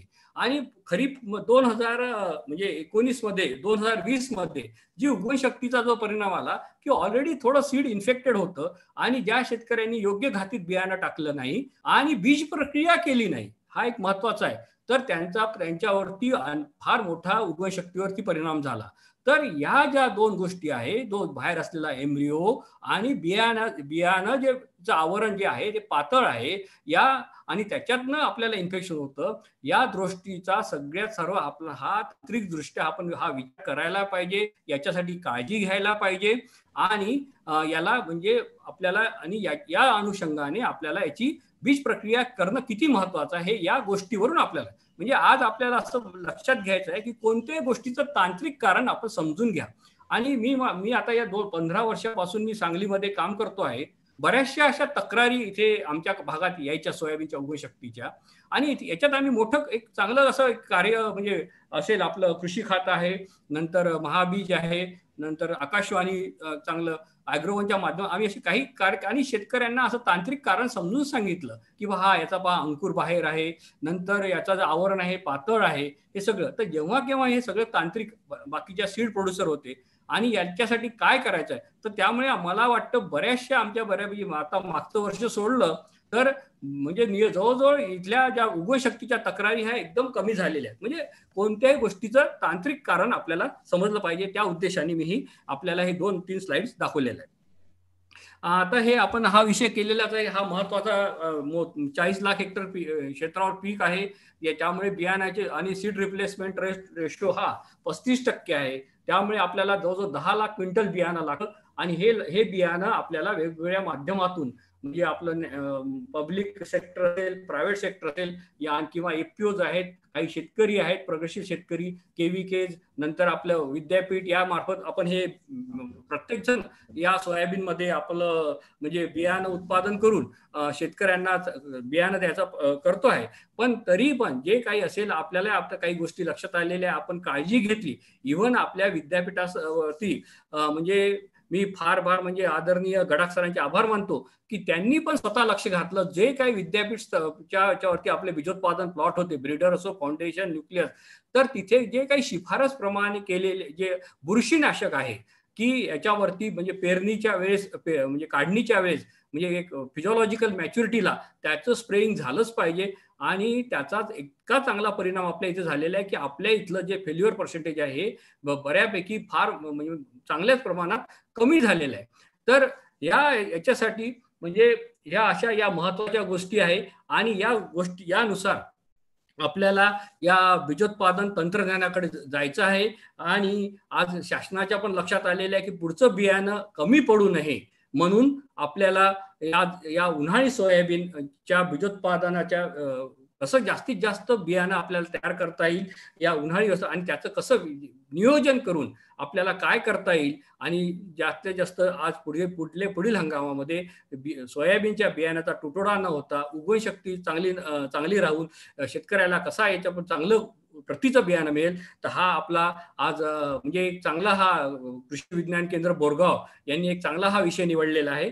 आणि आपले गडाख साहेब याच्याबद्दल तर आहेत. गडाख सरांनी याच्या पहिलेच याच्यावरती कशी आमची नगर जिल्ह्यातली एक मिटिंग घेतली आणि बऱ्यापैकी एक चांगलं या चर्चेतनं तांत्रिक चर्चेतनं बऱ्याचशा गोष्टी या सफल झालेल्या आहेत. आणि आज मोबाईल असल्यामुळे आपण एकमेकाशी इझिली कम्युनिकेशन करतो. कारण मी पाहतो की अनेक कृषी खात्या बीज प्रमाणीकरण यंत्रणेचे अधिकारी असो, महाबीजचे अधिकारी असो किंवा काय शेतकरी असो की आज म्हणजे आपण याच्यावरती एक अवेअरनेस आणि काय तांत्रिकदृष्ट्या काय करता येईल आपल्याला म्हणजे मुख्य गोष्टीचं काय नियोजन केलं तर आपल्याला याच्यामध्ये एक चांगलं बियाण्याचं उत्पादन आपल्याला घेता येईल त्या दृष्टीने आपण चर्चा करूया.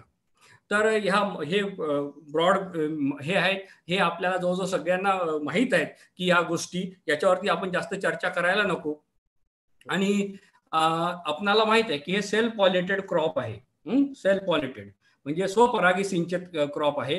त्यामुळे आपण स्वतःचं जे काही बियाणं आहे ते आपण चांगलं आपल्या घरच्या घरी आपण वापरू शकतो. एक चांगला सोर्स तुम्ही जर आणला, ब्रीडरचा असो, फाउंडेशनचा असो, सर्टिफाईड असेल आणि त्याच्यामध्ये आपण जर त्या जेवढं बियाणं आपल्याला लागते त्याच्यामध्ये नीट रोगिंग करून आपण जर आपलं क्वालिटीचं बियाणं आपण ठेवलं तर अशा. आणि आज मला आठवतं की ज्या कोल्हापूर विभागामध्ये सांगली, सातारा, कोल्हापूर या विभागामध्ये आमच्या कृषी संशोधन केंद्र कसबे डिग्रजच्या मार्गदर्शनाखाली असे अनेक शेतकरी तयार झालेले आहेत, अनेक फार्मर प्रोड्युसर कंपनी तयार झालेल्या आहेत की त्यांनी स्वतःचं बियाणं आता स्वतः तयार करतायत आणि जिल्ह्याची पूर्तता करतातच आहेत. पण शेवटी ते बाहेर पण म्हणजे जिथे जिथे गरज असेल त्या तिथे ठिकाणी हे आज या जे काही प्रगतशील शेतकरी आहेत, फार्मर प्रोड्युसिंग कंपनी आहेत, हे बियाण्याचा पुरवठा करतायत.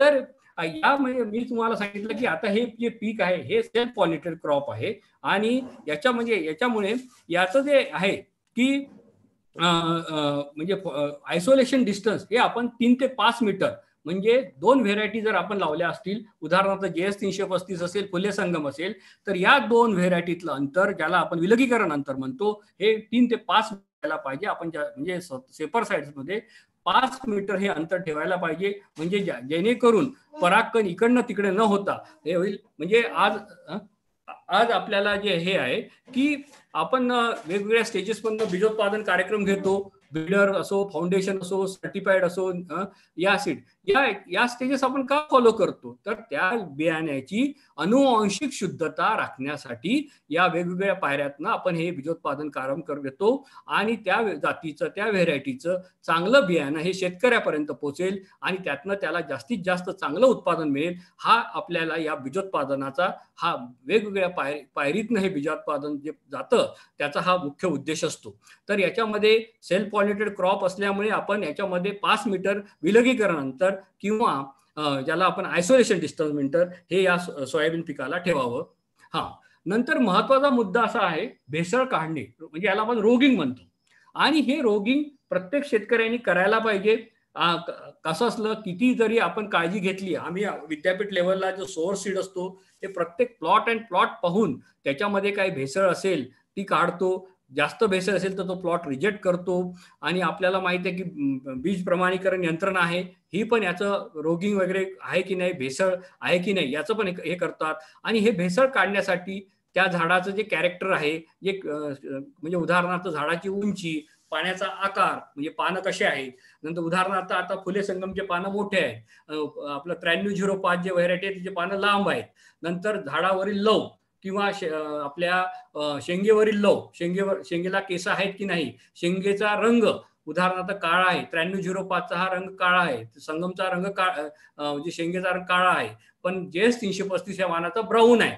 तर या अशा अनेक याच्यावरून, या लक्षणावरून जर आपल्याला काही आपल्या बीजोत्पादन प्लॉटमध्ये आपल्याला काही जर वेगळे झाड जर दिसून आले तर हे त्वरित त्यातनं काढायचे आणि त्यातनं त्याला नष्ट करायचे. म्हणजे याच्यामुळे याची त्या व्हेरायटीची अनुवांशिक शुद्धता ही म्हणजे टिकून राहतं आणि याचा उत्पादनावरती परिणाम होतो.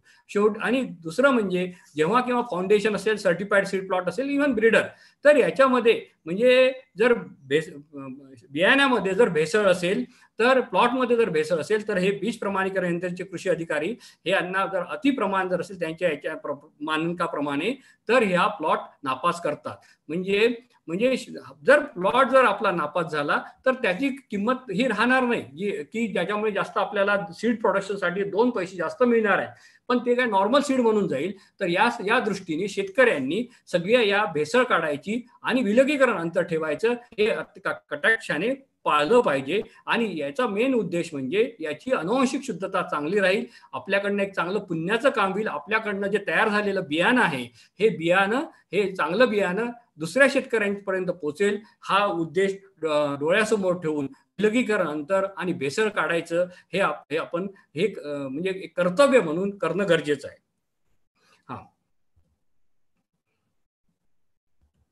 तर आता आपण आपल्या मुख्य याच्यावरती येऊया की सोयाबीन पिकामध्ये वाण जे आहे, आता महाराष्ट्रामध्ये 4 ठिकाणी या सोयाबीन पिकाचं संशोधन केलं जातं.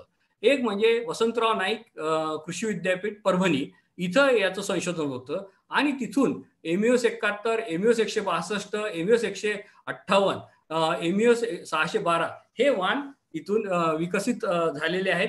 आणि चांगलं म्हणजे सगळ्यात पहिलं संशोधन मला वाटतं की परभणी इथे सोयाबीन पिकाचं संशोधन सुरू झालं आणि हे सगळे 4ही वाण हे बीजोत्पादनाच्या साखळीमध्ये आहे, म्हणजे सीड प्रोडक्शन चेन मध्ये हे वाण आहेत आणि मोठ्या प्रमाणावरती या वाहनांची मागणी आहे.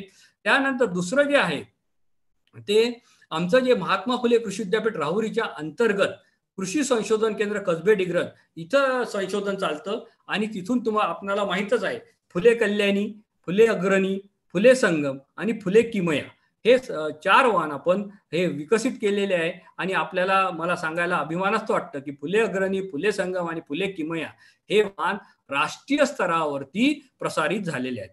नंतर आगरकर इन्स्टिट्यूट आहे याला पुण्याला, त्यांचं संशोधन हे पुण्याला मुख्यालय आहे आणि संशोधन त्यांचं आगरकर म्हणजे बारामती जो त्यांचं संशोधन केंद्र आहे तिथे ही MECS 1188 आणि MECS 1281 हे वाण विकसित केलेले आहे. आणि या वाणांचं पण बीजोत्पादन कार्यक्रम हा वेगवेगळ्या महाबीज असो किंवा FPOs असो यांच्या मार्फत चाललेला आहे. म्हणजे आणि चौथं जे आहे डॉक्टर पंजाबराव देशमुख कृषी विद्यापीठ अकोला यांचं जे संशोधन केंद्र आहे अमरावती इथे आहे सोयाबीनचं संशोधन. आणि ते त्यांनी इथून PDKV 1001 हे वाण विकसित केलेलं आहे आणि हे पण वाण हळूहळू शेतकऱ्यांच्या म्हणजे पसंतीला उतरत आहे. हा, आता आपणाला माहित आहे की आज हे वाण आपले वेगवेगळे विकसित झाले, पण सगळ्यात पहिले संशोधन जे आहे हे जबलपूर जवाहरलाल नेहरू कृषी विश्वविद्यालय जबलपूर इथे सुरू झालं. आणि ही JS 335 नावाची व्हेरायटी, राजा व्हेरायटी, म्हणजे मी तर म्हणेल की ही मोठ्या प्रमाणावरती ही प्रसारित झालेली आहे, शेतकऱ्यांच्या पसंतीला उतरली आहे. पूर्व पश्चिम उत्तर दक्षिण सगळीकडे ही व्हेरायटी चांगली अडॅप्टेबिलिटी आहे. पण ही व्हेरायटी अनेक जुनी असल्यामुळे आपल्याला माहित आहे दिवसेंदिवस जर व्हेरायटी जुनी झाली तर त्याला ती डिसीज आणि पेस्टला बळी पडते. आणि याच्यावरतीच आपण काही म्हणजे आजही या व्हेरायटीला शेतकऱ्यांना मागणी आहे, कारण या व्हेरायटीचा जो मॅच्युरिटी पिरियड आहे 95 ते 100 दिवस हा योग्य आहे. म्हणजे शेतकरी नंतर म्हणजे ही तयार झाल्यानंतर म्हणजे मुख्यतः या सोयाबीन पिकाचं काय आहे की आपलं एक तर आंतरपीक म्हणून म्हणजे तुरीसारखं आंतरपीक घेतात आणि यानंतर रबी हंगाम मिळाला पाहिजे, जिथं म्हणजे आपला विदर्भ आणि मराठवाड्यामध्ये जास्तीत जास्त कोरडवाहू क्षेत्र आहे, पावसाच्या पाण्यावर क्षेत्र आहे. आणि त्या सिस्टीम मध्ये ही व्हेरायटी JS 335 व्हेरायटी एकदम शेतकऱ्यांच्या पसंतीला उतरलेली आहे आणि ही एक चांगलं पण व्हेरायटी आहे. आणि अजूनही ही व्हेरायटी म्हणजे आपल्या सीड प्रोडक्शन चेन मध्ये आहे आणि महाबीजला याच बियाण्याचा जरा या व्हेरायटीचा तुटवडा जाणवतो आहे. त्यामुळे ते उन्हाळ्यामध्ये पण ही जास्तीत जास्त या व्हेरायटीचा प्रोग्राम घ्यायचा त्यांनी नियोजित केलेला आहे. दुसरी व्हेरायटी जी आहे ती 9305, म्हणजे ही पण एक लांब पानाची व्हेरायटी आहे. आणि मला आमच्या इकडे सांगली जिल्ह्यात वगैरे त्या व्हेरायटीला राणी म्हणतात आणि लांब पानाची आहे. म्हणजे JS 335 पेक्षा ही एक आठवडाभर लवकर येणारं वाहन आहे हे वाहन आहे. आणि आज हे या वाहनाचं क्षेत्र पण भारतामध्ये मोठ्या प्रमाणावरती आहे. आणि म्हणजे म्हणजे मला वाटतं सगळ्यात जास्त जे आहे बीजोत्पादनाला मागणी ही 9305 ची मागणी आहे, कारण थोडंसं लवकर येणारं वाहन असल्यामुळे आणि उत्पादनाला चांगलं असल्यामुळे शेतकऱ्यांच्या चांगल्या पसंतीला उतरलेलं आहे. आणि याचा दाना जरासा जाड आहे. तर असं हे पीक आहे. पर्टिक्युलरली जर आम्ही पाहिलं की नगर जिल्ह्यामध्ये या 9305 या वाहनाची फार मोठी मागणी आहे, किंवा ज्या शेतकऱ्यांना लवकर येणारं वाहन पाहिजे असतं ते या 9305 या वाहनाची मागणी करतात. नंतर 9560 हे लवकर येणारं वाहन आहे. म्हणजे तुम्हाला जर सांगायचं झाल्यास की JS 335 समजा 100 दिवसाला तयार होत असेल, त्याच्या एक आठवडा लवकर 9305 तयार होते. त्याच्या आधी 9560 हे लवकर येणारं वाहन आहे. हे सगळ्यात लवकर येणारं एक 85 दिवसात तयार होणारं वाहन आहे, पण उत्पादनाला जरा कमी आहे. त्यामुळे काही ठराविक भागामध्ये या जातीची मागणी आहे. आणि हे जे तिन्ही वाहन जे आहेत, तर हे तिन्ही वाहन आपल्या या जवाहरलाल नेहरू कृषी विश्वविद्यालय जबलपूर इथून विकसित झालेले वाहन आहेत. नंतर हा एक आपल्याला माहित आहे की भारताचं जे सोयाबीनचं मुख्य संशोधन केंद्र आहे त्याला Indian institute of soybean research आपण म्हणतो, ते इंदोर इथे आहे. इंदोर, आणि त्या इंदोरहून त्यांनी NRC 37 हे वाण विकसित केलेलं आहे. आणि महाराष्ट्रातल्या काही पॉकेटमध्ये ह्या व्हेरायटीला मागणी आहे. आणि चांगलं म्हणजे एक सेमी इंडिटरमिनेट व्हेरायटी आहे, उत्पादनाला चांगली आहे. आणि ड्युरेशन जरासं याचं 105 ते 110 दिवस इथपर्यंत जातं. नंतर JS 9752 ही पण एक जवाहरलाल नेहरू कृषी विश्वविद्यालय इथून विकसित झालेलं वाहन आहे. आणि हे वाहन येलो मोझॅक व्हायरसला कमी पडणारं पण लॉंग ड्युरेशन असल्यामुळे एवढं मोठं क्षेत्र या व्हेरायटीचं आपल्या विदर्भ मराठवाडा आणि बाकी भागामध्ये वाढलं नाही. याचा थोडासा आपण महाबीजने हे बियाणं आणलं होतं, पण एवढा शेतकऱ्यांचा या वाहनाला प्रतिसाद मिळाला नाही. म्हणजे आजचं मी काय करतोय की आजचा आपला जो इलाइट ग्रुप असा समजतोय, आणि जेणेकरून आपला जो मुख्य विषय आहे उन्हाळी सोयाबीन बीजोत्पादन याचं नियोजन आणि थोडी सोयाबीन पिकाबद्दल, कारण हे अत्यंत महत्वाचं पीक आहे, या पिकाची एक तांत्रिक माहिती आपणापर्यंत हवी म्हणून हा सगळा आपण एक टॉपिक थोडक्यात कव्हर करतोय. आणि मी दिलेल्या वेळामध्ये मला वाटतं 35 मिनिटं मला दिलेले आहेत, तर त्याच्यामध्ये मी माझा हा विषय संपवणार आहे.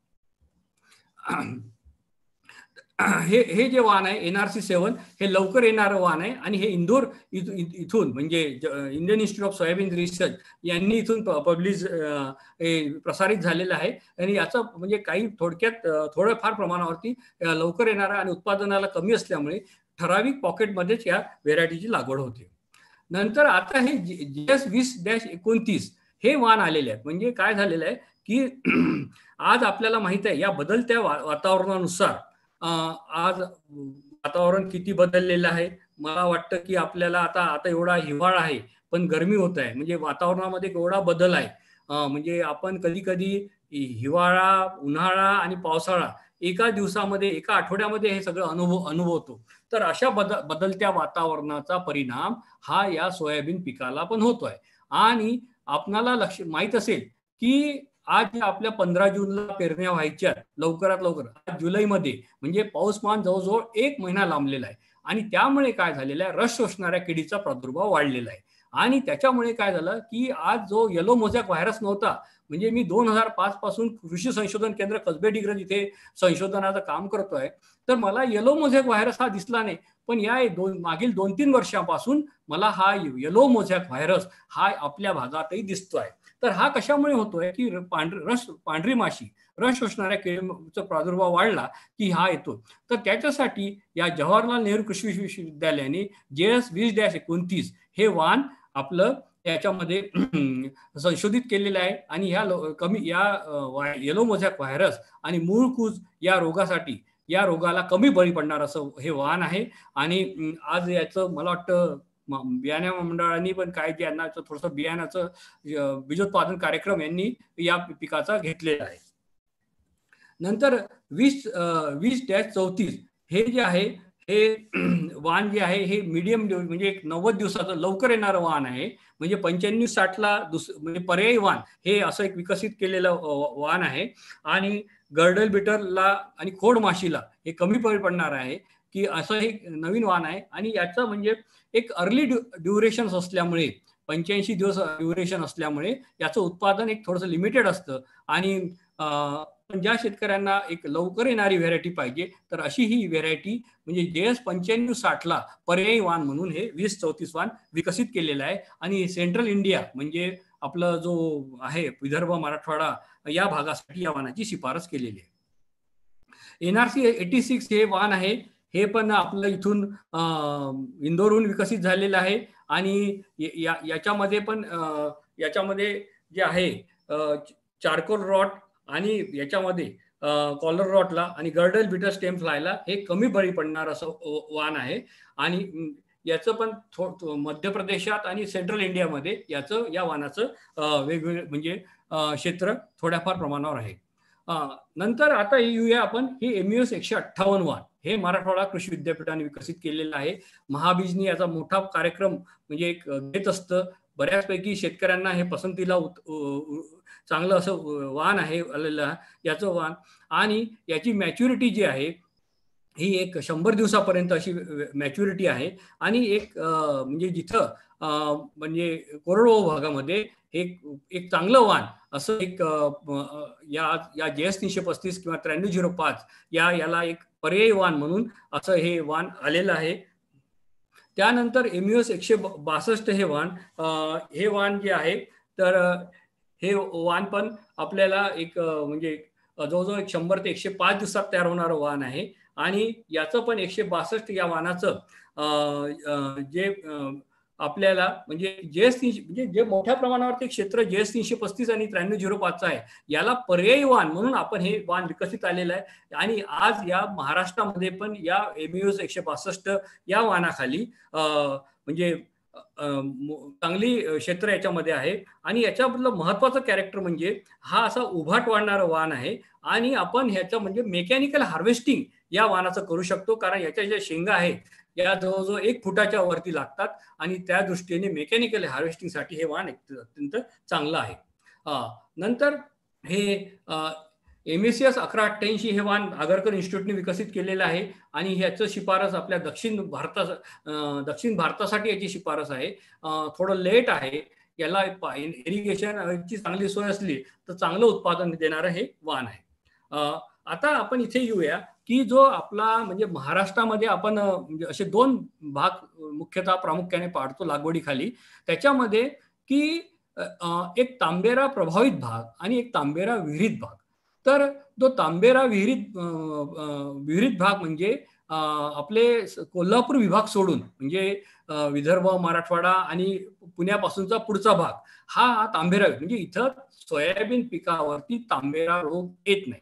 पण आपणाला इथे माहित आहे की आपलं जे सांगली, सातारा, कोल्हापूर जिल्हे आहेत कोल्हापूर विभागातले, इथे सोयाबीनचा मुख्य शत्रू काय असेल तर तांबेरा रोग. आणि आपण पाहता या फोटोमध्ये की जवळजवळ 80% या पिकाचं नुकसान होतं. कारण की शेतकऱ्यांनी जर वेळेवरती त्याला फवारणी करू शकला नाही, अनेक कारण असतील, आर्थिक असतील किंवा नैसर्गिक कारण असतो, पाऊस पडत असतो, शेतात जाता येत नाही, आणि जर त्याची योग्य वेळेला जर फवारणी आपण केली नाही, कारण मी पाहिलेला हा तांबेरा रोग आला रे आला की असा झपाट्याने पसरतो आणि एकदम पिकाचं नुकसान करतो. आणि मलाच यावर्षी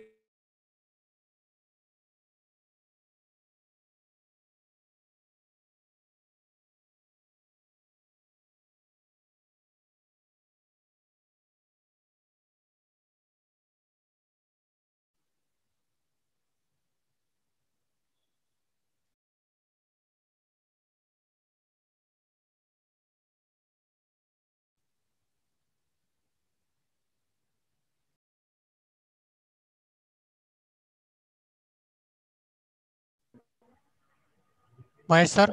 हा सरांचा आवाज येत नाहीये ना? नाही सर, मला वाटतं लिव्ह झाले आय थिंक. थांबा, कनेक्ट होतील परत. Okay okay. हा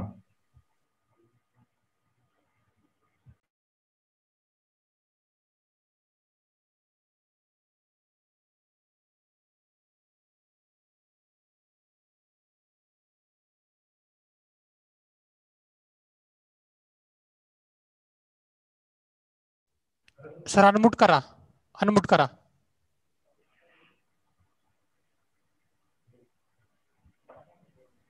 हा ठीक आहे.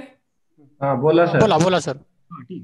तर याच्यावरून तुम्हाला लक्षात येईल की आपल्याला आपल्या विभागाला, आपल्या कोल्हापूर विभागामध्ये 3 जिल्ह्याला तांबेरा प्रतिकारक वाहनाची गरज किती आहे. आणि त्या दृष्टीने म्हणजे हे जे फुले कल्याणी जे वाहन आहेत DS 228, हे वाहन स्वर्गीय डॉक्टर RC पाटील यांनी आपलं फुले 265 हे सारखे शेतकऱ्याला वरदान ठरणारे वाहन दिलं. त्यांनी हे विकसित केलेलं वाहन आहे. आणि त्यानंतरचं पुढचं म्हणजे हे वाहन मग पुढे म्हणजे त्यांनी विकसित केलं. नंतर पुढचं जे आहे या गोष्टीचं नोटिफिकेशन करणे, याचं बीजोत्पादन करणे, ही जबाबदारी माझ्यावरती आली. आणि आज ही फुले कल्याणी हे वाहन म्हणजे चांगलं, त्यातल्या त्यात मराठवाड्यातले जे वाहन आहेत, लातूर, उस्मानाबाद या भागामध्ये हे वाहन फार शेतकऱ्यांच्या पसंतीला उतरलेलं आहे. आणि याचं आपण आज चांगलं विद्यापीठामार्फतही बीजोत्पादन कार्यक्रम घेतो आहे. महाबीज पण याचं बीजोत्पादन कार्यक्रम घेतो आहे. आणि हा जो आहे की मी तुम्हाला सांगितलं कोल्हापूर विभागामध्ये आपल्याला तांबेरा नावाचा रोग येतो. आणि त्या दृष्टीने हा एक प्रयत्न झाला की JS 335 वाहनावरती मोठ्या प्रमाणावरती तांबेरा येत होतो. मग त्याच्यावरती JS 335 याचं मादी वाहन आहे. आणि नरवान अंकुर नावाचा जो तांबेऱ्याला प्रतिकारक होता त्यावेळेस, तर त्याचा संकर करून हे वाहन विकसित केलं. आणि आज हे जात थोडंसं म्हणजे तुम्हाला माहित आहे विज्ञान संशोधन हे कंटिन्युअस प्रोसेस आहे. कारण सर्वायवल ऑफ द फिटेस्ट हा डार्विनचा सिद्धांत आहे. आणि याच्यामध्ये काय असतं की म्हणजे आपल्याला जे तांबेऱ्याचे जे जीवाणू आहेत, ज्या रेसेस आहेत, या स्वतः बदलत असतात. आणि प्रतिकारक वाहनाला या ससेप्टिबल, कारण त्यांना पण जगायचं असतं. तर म्हणून हे संशोधन असं कंटिन्युअस प्रोसेस आहे. आणि याच्यामुळे ही आज ही वाहन जरी चांगलं आहे पण हे थोडं तांबेऱ्याला कमी बळी पडतो. म्हणजे या वाहनाचा एक मुख्य उद्देश आहे की जर JS 335 वरती जर आजच्या तारखेला जर तांबेरा आला तर या 3 दिवसानंतर याच्यावरती तांबेरा येतो. म्हणजे शेतकऱ्यांना तांबेऱ्याचं नियंत्रण करायला वेळ मिळतो. म्हणजे याला आपण स्लो रस्टिंग असं तांत्रिक भाषेमध्ये म्हणतो, असं हे वाहन आहे. आणि एक चांगल्या पैकी म्हणजे एक शेतकऱ्यांना हे उत्पादन याचा बी जे आहे हे बोल्ड आहे. आणि मार्केटमध्ये पण याला म्हणजे व्यापारी बियाणं बोर्ड असल्यामुळे या बियाण्याला म्हणजे जो काही प्रोड्यूस येतो, जे काही उत्पादन येतं, याला एक चांगली मागणी अशी या बियाण्यापासून मिळणारी आहे. म्हणजे मला वाटते लातूरला काहीतरी KDM किंवा अशी कंपनी आहे टीना अशी, आणि ती याच व्हेरायटीची मागणी करते. आणि त्यामुळे त्या भागामध्ये एक चांगलं क्षेत्र या व्हेरायटीचं वाढलेलं आहे. त्यानंतर आपण 2013 साली फुले अग्रणी हे वाहन विकसित केलं. आणि हे राष्ट्रीय स्तरावरती हे वाहन विकसित झालं. आणि याच्यामध्ये म्हणजे एक चांगलं तांबेऱ्याला प्रतिकारक आणि उत्पादनाला अत्यंत चांगलं असं शेतकऱ्यांचं म्हणणं आहे. म्हणजे एवढं उत्पादन म्हणजे या वाहनाचं मिळतं. आणि त्यातल्या त्यात आपल्या ज्या कोल्हापूर विभागात आहे म्हणजे सांगली, सातारा, कोल्हापूरमध्ये याच्यामध्ये म्हणजे अग्रणीचं बी जे आहे हे चांगलं पैकी मीडियम साईज याला मिळतो आणि तांबेऱ्याला फक्त याचं एकच आहे की हे जरा ड्युरेशन याचंच आहे 120 दिवस हे घेतं. आता ज्या शेतकऱ्यांना ज्या सिस्टीममध्ये ही वाण बसतं ते वाण घेतात. आता ते गडिंग्लजचे काही शेतकरी येऊन गेलेत, त्यांनी सांगितलं की नाही साहेब आम्हाला आमच्या दृष्टीने अग्रणीच चांगली आहे. आपण म्हणजे आज जी कोरडवाहू भागामध्ये या व्हेरायटीला जिथं मॅनेजमेंट पाण्याची सोय आहे तिथेही चांगली उत्पादन देते. महाबीजच्या सीड प्रोडक्शन चेनमध्ये पण ही व्हेरायटी आहे आणि म्हणजे चांगली मॅनेजमेंट असेल आणि पाण्याची सोय असेल तर हे वाण चांगलं आहे. आणि पर्टिक्युलरली आपल्या कोल्हापूर विभागामध्ये हे फुले अग्रणी हे वाण म्हणजे एक चांगलं तांबेऱ्याला प्रतिकारक हे वाण आहे आणि हे वाण आपण राष्ट्रीय स्तरावरती विकसित केलेलं वाण आहे. नंतर आपण हा फोटो पाहू शकतो. म्हणजे आम्ही एका शेतकऱ्याला ट्रायल दिली होती आणि याच्यामध्ये स्क्रीन शेअर करा सर. स्क्रीन शेअर करा.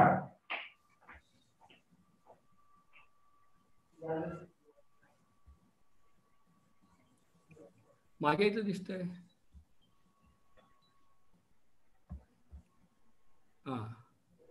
येत आहे का आता? सर तुम्ही झूम मधून शेअर करा. झूम मधून ते तुम्हाला दिसते. तुम्ही ओपन करून ठेवले पण झूम मध्ये शेअर केली नाही. शेअर स्क्रीन मधून जा सर. हा नाही आता म्हणजे हे होऊ का बाहेर पडू का याच्यात ना? नाही तिथं खाली शेअर स्क्रीन आलंय की नाही आलं की माझ्या इथे नाही येऊन राहिलं. फक्त पॉवर पॉईंट दिसतंय माझ्या इथे. हा आता आता आता आलं. आता काय करू? झूम मध्ये जाऊ का? हा झूम मधून शेअर स्क्रीन करा. झूम मध्ये जाऊ. हा झूम मध्ये मगाशी केली होती ना शेअर स्क्रीन तसं करा. बरोबर ठीक आहे.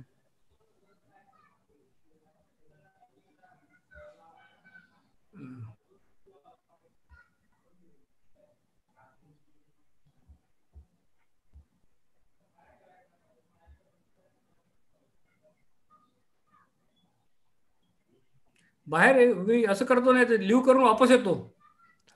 नको सर तिथं आहे ना ऑप्शन. तुम्ही ना झूम मध्ये जा. झूम मध्ये गेल्यानंतर एक्सपोज केल्यानंतर तुम्हाला दिसेलच खाली शेअर स्क्रीन म्हणून ऑप्शन दिसतोय ना. इथे दिसून नाही राहिलंय म्हणून म्हटलं.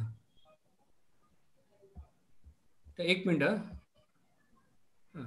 हा आता आलाय. आता आलाय. हा ठीक आहे. हा ठेवा. हा आता हे घेऊया शेअर. आता आलंय. आलंय सर येतंय. बरं ठीक आहे. हा आता शो करतो.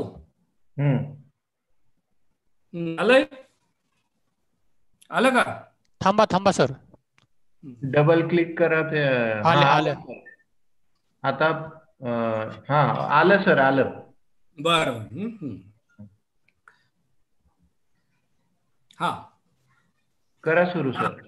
हा आता त्यानंतर आपण आता ही नुकतीच आपण KDS 753 हे वाण विकसित केलेल्या फुले किमया आणि याच्यामध्ये हे वाण जे आहे याच्यामध्ये मादी वाण जो आहे हा 9305 आहे 9305 आणि या म्हणजे हा तांबेऱ्या रोगाला एक चांगला प्रतिकारक्षम असा वाण आहे आणि याची मॅच्युरिटी शेतकरी जे मुख्यतः याचा सांगतायत की ही जवळजवळ 100 दिवसामध्ये हे वाण तयार होतं आणि दुसरं म्हणजे 100 दिवसामध्ये वाण तयार असून कमी फुटणार आहे असा हा फीडबॅक आम्हाला शेतकऱ्यांपासून आलेला आहे. आणि हे पहा तुम्ही हे वाण जर पाहिलं तर 8-10 राज्यांसाठी म्हणजे नोटिफाय आणि म्हणजे नोटिफाय केलेलं आहे, शिफारस केलेलं आहे भारत सरकारने हे वाण आणि याचे चांगलं उत्पादन म्हणजे शेतकऱ्यांना मिळतं आहे.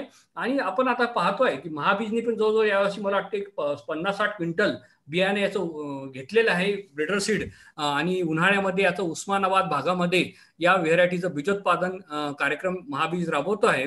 आणि जर हे वाण जर एक चांगलं 100 दिवसात मॅच्युरिटी मिळालं, कमी फुटणार असेल, उत्पादनाला चांगलं असेल तर एक आपल्याला JS 335 जे वाण आहे त्याला एक पर्यायी वाण म्हणून आपल्याला हे देता येईल. आणि म्हणजे आज आणि याचा दाना जो आहे हा मीडियम साईज आहे, अट्रॅक्टिव्ह दाना आहे, त्यामुळे व्यापारी याच्यामध्ये म्हणजे लवकर या बियाणाला एक चांगला थोडासा 50-100 रुपये दर पण जास्त देतो. तर असा हा फीडबॅक आम्हाला या व्हेरायटी बद्दल मिळालेला आहे आणि पाहूया की आपण हे वाण एक चांगलं म्हणजे शेतकऱ्यांना पुढे वरदान ठरेल.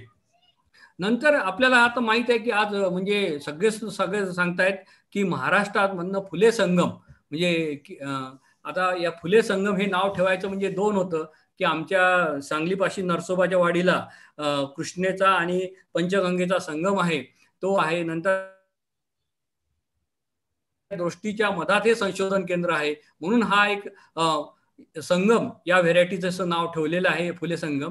आणि हे चांगला याचा बीज आहे एक चांगलं बोल्ड आहे आणि बियाण आहे. तसंच मूळकूज आणि खोडकूज या रोगाला मध्यम प्रतिकारक्षम आहे आणि दाना आकर्षक आणि पिवळसर आहे आणि पूर्ण महाराष्ट्राला या वाहनाची शिफारस आहे आणि कर्नाटका, तेलंगणा, तामिळनाडू या लागवडीची शिफारस आहे. आणि खरीप 2020 मध्ये या वाहनांनी चांगलं उत्पादन शेतकऱ्यांना मिळालेलं आहे की काही शेतकरी सांगतात की एकरी म्हणजे कोरडवाहू भागामध्ये यावर्षी पाऊसमान चांगला होता त्याचा पण या व्हेरायटीला फायदा झाला असेल तर या वाहनाचा म्हणजे एकरी 15-16 क्विंटल एकरी याचं बियाणं या वाहनाचं मिळालेलं आहे. महाबीजनी पण याचं मोठ्या प्रमाणावरती बीजोत्पादन कार्यक्रम गेलेला आहे. वेगवेगळ्या फार्मर प्रोड्युसर कंपनींनी पण याचं बीजोत्पादन कार्यक्रम घेतलेला आहे. फक्त माझी एक शेतकऱ्यांना अशी विनंती राहील की हे जे फुले संगम आहे फुले किमय आहे या वाहनाचं एक म्हणजे पेरताना याचं अंतर हे अत्यंत महत्वाचं आहे. याच्यामध्ये आपण जर हे दाट जर वाण पेरलेत तर याच्यामध्ये म्हणजे हे उंच वाढतात आणि शेंगा कमी लागतात. त्यासाठी एकरी 20 ते 22 किलो जास्तीत जास्त 25 किलो टाकायचं आहे. 2 ओळीतील अंतर कमीत कमी 1.5 फूट आणि 2 रोपातील अंतर हे 15 सेंटीमीटर ठेवायचं आहे. तर हा एक म्हणजे इथे काही असतील जे आपले केव्हीकेचे जे आहे एक्सटेन्शन वर्कर्स आहेत काय कृषी विद्यार्थी आहेत तर ज्या किंवा माझी एक विनंती राहील की यांना एक शेतकऱ्यांना याचं प्रबोधन झालं पाहिजे की या व्हेरायटी ह्या थोड्या पातळ पेरल्या पाहिजे अंतरावर पेरल्या पाहिजे. तर या 2 व्हेरायटीचं उत्पादन हे चांगलं आहे आणि आपल्या ज्या महात्मा फुले कृषी विद्यापीठ राहुरीच्या या हे जे 2 जे वाहन आहे फुले संगम आणि फुले किमया हे वाहन आज म्हणजे चांगलं याचा फ्युचर जे चांगलं वाटतोय आणि या म्हणजे शेतकऱ्यांना अधिक म्हणजे 2 पैसे मिळून देतील असं आहेत. आणि आताच आपल्या इंट्रोडक्टरी याच्यामध्ये सांगितलं की फुले संगम या वाहनाने बऱ्याच शेतकऱ्यांना एक चांगलं उत्पादन चांगला आर्थिक फायदा या फुले संगम वाहनापासून मिळालेला आहे. तर असे हे वाहन केलेलं आहे आणि मुख्यतः हे वाहन आपले हे तांबे रोगाला कमी बळी पडणारे प्रतिकारक असे वाहन आहेत. तर आणि हे इथेच नव्हे तर आपल्या पश्चिम महाराष्ट्रातच नव्हे तर विदर्भ आणि मराठवाड्यामध्ये पण या व्हेरायटीचं चांगलं मोठ्या प्रमाणावरती ही शेतकऱ्यांच्या पसंतीला उतरलेलं हे असं वाहन आहे. आपण दत्तक गाव जे घेतले होते तिथं फुले संगमचे आपण उत्पादन घेतलं बियाण्याचं तर आपण एक 15 ते 18 किलो पेरणीसाठी एकरी वापरलं आणि हायएस्ट उत्पादन आपल्याला 19 क्विंटल एकरी मिळाले सर. हो हो हो बरेच म्हणजे जर म्हणजे शेतकऱ्यांना बीबीएफ प्लांटरनी वगैरे लावलं योग्य अंतर ठेवलं चांगलं म्हणजे असा रिस्पॉन्स या व्हेरायटीला आहे. आणि तोच आपल्याला मेसेज आपल्याला आज म्हणजे काय होईल की इनिशियल कॉस्ट पण वाचेल आपली बियाण्याची उत्पादन पण वाढेल त्याचा असा एक फायदा हा पॉइंट फोकस आपल्याला करायचा आहे याच्यामध्ये. नंतर आता मी थोडंसं म्हणजे जास्त वेळ घेणार नाहीये पण महत्वाचे मुद्दे याच्यावर बोलणार आहे की आपल्याला जर आता उन्हाळी सोयाबीन करायचं असेल तर काय करायला पाहिजे. आता जर उन्हाळी सोयाबीन करायचं असेल तर मी तुम्हाला सांगितलं की येलो मोझॅक व्हायरस हा मोठ्या प्रमाणाने खोड माशी याचा प्रादुर्भाव वाढणार आहे आणि हा पिवळा मोझॅक हा जो आहे हा आपल्या पांढरे माशीपासून. तर ही पांढरी माशी म्हणजे या बदलत्या वातावरणामुळे मूळ कूज खोडकूज येणाऱ्या रोग म्हणजे बियाण्यापासून आणि जमिनीपासून होणाऱ्या रोगांचं नियंत्रण करायला जर उन्हाळी सोयाबीन आपल्याला करायचं असेल तर बीज प्रक्रिया ही करणं गरजेचंच आहे असं मी म्हणेल. त्याच्यासाठी आपण कॉर्मॉक्झिन आणि थायरम ज्याचा जो मिस्टर व्यापारी नाव आहे वेटावेक्स पॉवर हे 3 ग्रॅम प्रति किलो बियाण्याला लावायचं आहे. त्यानंतर किंवा मग ट्रायकोडर्मा लावायचा आहे. त्यानंतर बुरशीनाशकाची बीज प्रक्रिया केल्यानंतर आपल्याला काय करायचं आहे की कीटकनाशकाची बीज प्रक्रिया करायची आहे. त्याच्यामध्ये थायोमिथॉक्झॉन 30 FS म्हणजे हे पाहिल महत्वाचं आहे थायोमिथॉक्झॉन 30 FS 10 मिलीलिटर 1 किलो बियाण्याला याची बीज प्रक्रिया आपल्याला करायची आहे. कारण हे काय सिस्टमिक आहे आणि याच्यामुळे जे रस शोषणाऱ्या किडी आहेत म्हणजे सिस्टमिक असल्यामुळे जो 3 आठवडे ते महिनाभरपर्यंत याचं नियंत्रण करतं पिकाचं संरक्षण करतं. तर आपल्याला पहिले बुरशीनाशकाची नंतर कीटकनाशकाची ही बीज प्रक्रिया करायचीच आहे. आणि दुसरी महत्वाची गोष्ट एकरी 4 किलो फोरेट ग्रॅन्युअल हे आपल्याला जमिनीत मिसळून द्यायचे आहेत.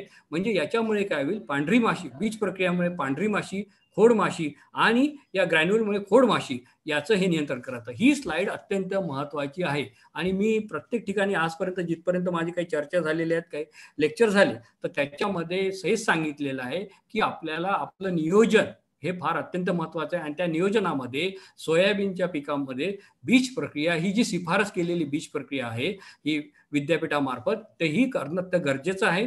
आणि म्हणजे मी काही शेतकऱ्यांना सांगितलं तुम्हाला जर सोयाबीन तुम्ही करू नका, नसेल करत ते बीज प्रक्रिया करायची नसेल, पण हे गरजेचंच आहे कारण याच्यामुळे पुढच्या गोष्टी आपल्याला म्हणजे आज आपल्याला माहिती आहे कोरोनाची लस आलेली आहे आपली, म्हणजे हे याच्यासारखं लसीसारखंच हे आहे, prevention is better than cure.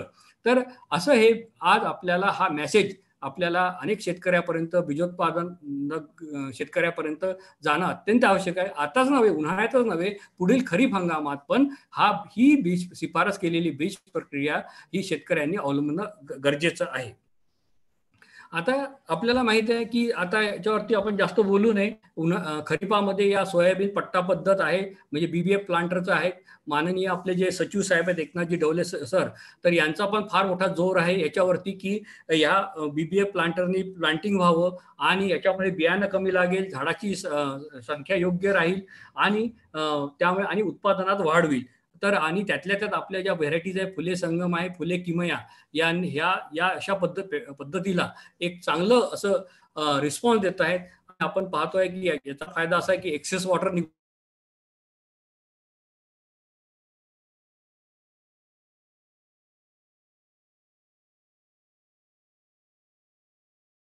भागामध्ये घोणस फार मोठ्या प्रमाणात म्हणजे ज्या पुरामुळे वगैरे आलेत, तर त्या अशा वेळेस शेत मधून चालण्यासाठी तर हे एक फवारणी करताना एक चांगलं फायद्याचं असं पडतं. आता हा फोटो आपण पाहतोय की मधात जी गॅप असल्यामुळे शेतकऱ्याला फवारणी करायला फार सोपं जात आहे. काही ठिकाणी म्हणजे फवारणी करायला भीती वाटते पीक वाढलं तर या BBF चा प्लांटरचा आणि रुंद सराव पद्धतीचा जर आपण अवलंबन केला तर याच्यामुळे बियाणं कमी होईल, पिकावरती कीड रोग कमी येतील आणि आपल्या उत्पादनात वाढ होईल.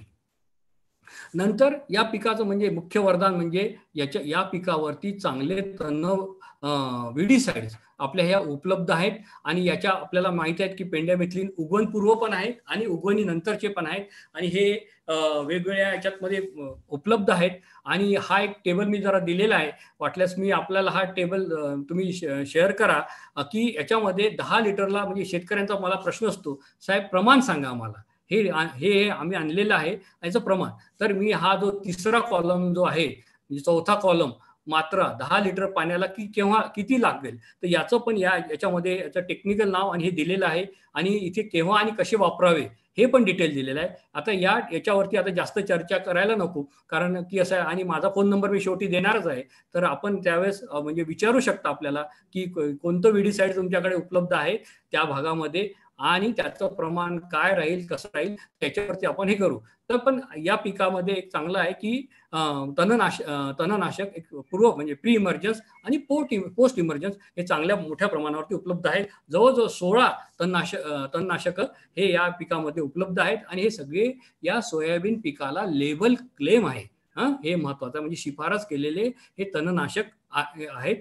इथे मुद्दामून मी त्यांचं म्हणजे आपलं व्यापारी नाव दिलेलं नाही आहे, टेक्निकल नावच आपल्याला दिलेलं आहे. तर आणि जेव्हा केव्हा तुम्हाला वाटलं याच्याबद्दल तर तुम्ही मला विचारू शकता.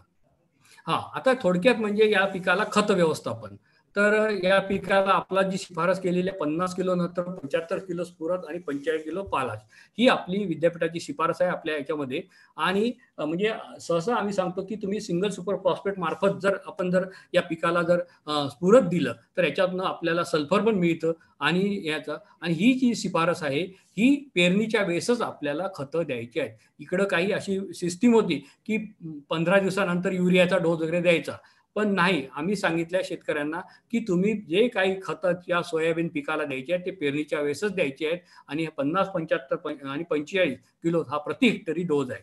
नंतर आपले जे अंतर आहे तुम्हाला सांगितलं की शिफारस केलेलं जे अंतर आहे हे 1.5 फूट आणि 5 सेंटीमीटर, पण फुले संगम फुले किमयाला याला तुम्ही हे अंतर वाढवलं जमिनीच्या मजदुरानुसार वगैरे तिथल्या वातावरणानुसार तर चांगलं उत्पादन आपल्याला मिळतं. आणि आपल्याला माहित आहे की मी जे 2 पहिले फोटोग्राफ्स दाखवले अंकुराचे आणि बियाणे आवरणाचे, तर हे योग्य घातीवरतीच हे सोयाबीन पेरलं पाहिजे, जास्त खोल पण पेरायला नको. कारण खरीप 2020 मधला काय झालं होतं की तुम्हाला एक सांगतो मी की कोरोना होता, बरेचसे शेतकरी हे घरी होते, ना लग्न नाही, यात्रा नाही, कुठल्या नाही, कुठली ट्रिप नाही, आणि अचानक इकडे वादळी पाऊस आला आणि त्यामुळे सगळीकडे पाऊस पडला.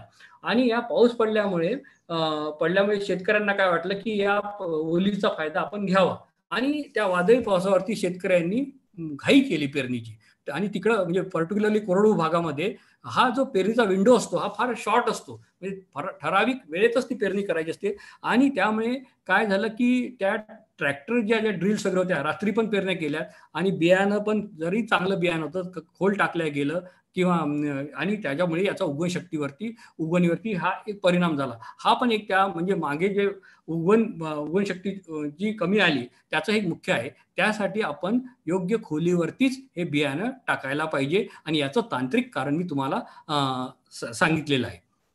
नंतर पाण्याचं नियोजन आपल्याला माहिती आहे की आपण योग्य घातीवरती त्याची पेरणी करायची आहे.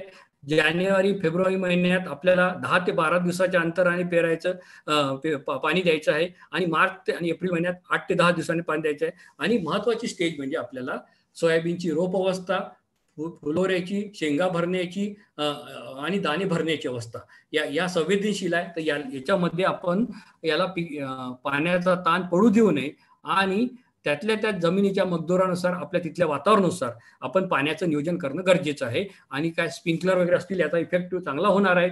आणि मी पहिले याची सगळी टेक्निकल डिस्कशन तांत्रिक तुम्हाला कारण सांगितलं, वेदर रिक्वायरमेंट या पिकाची, तर त्या दृष्टीने आपल्याला नियोजन करणं अत्यंत गरजेचं आहे.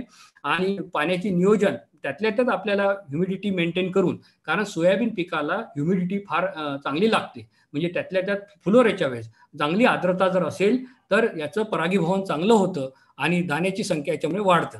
तर ह्या सगळ्या गोष्टीचा विचार करून आपल्याला या पाण्याचं नियोजन करणं गरजेचं आहे.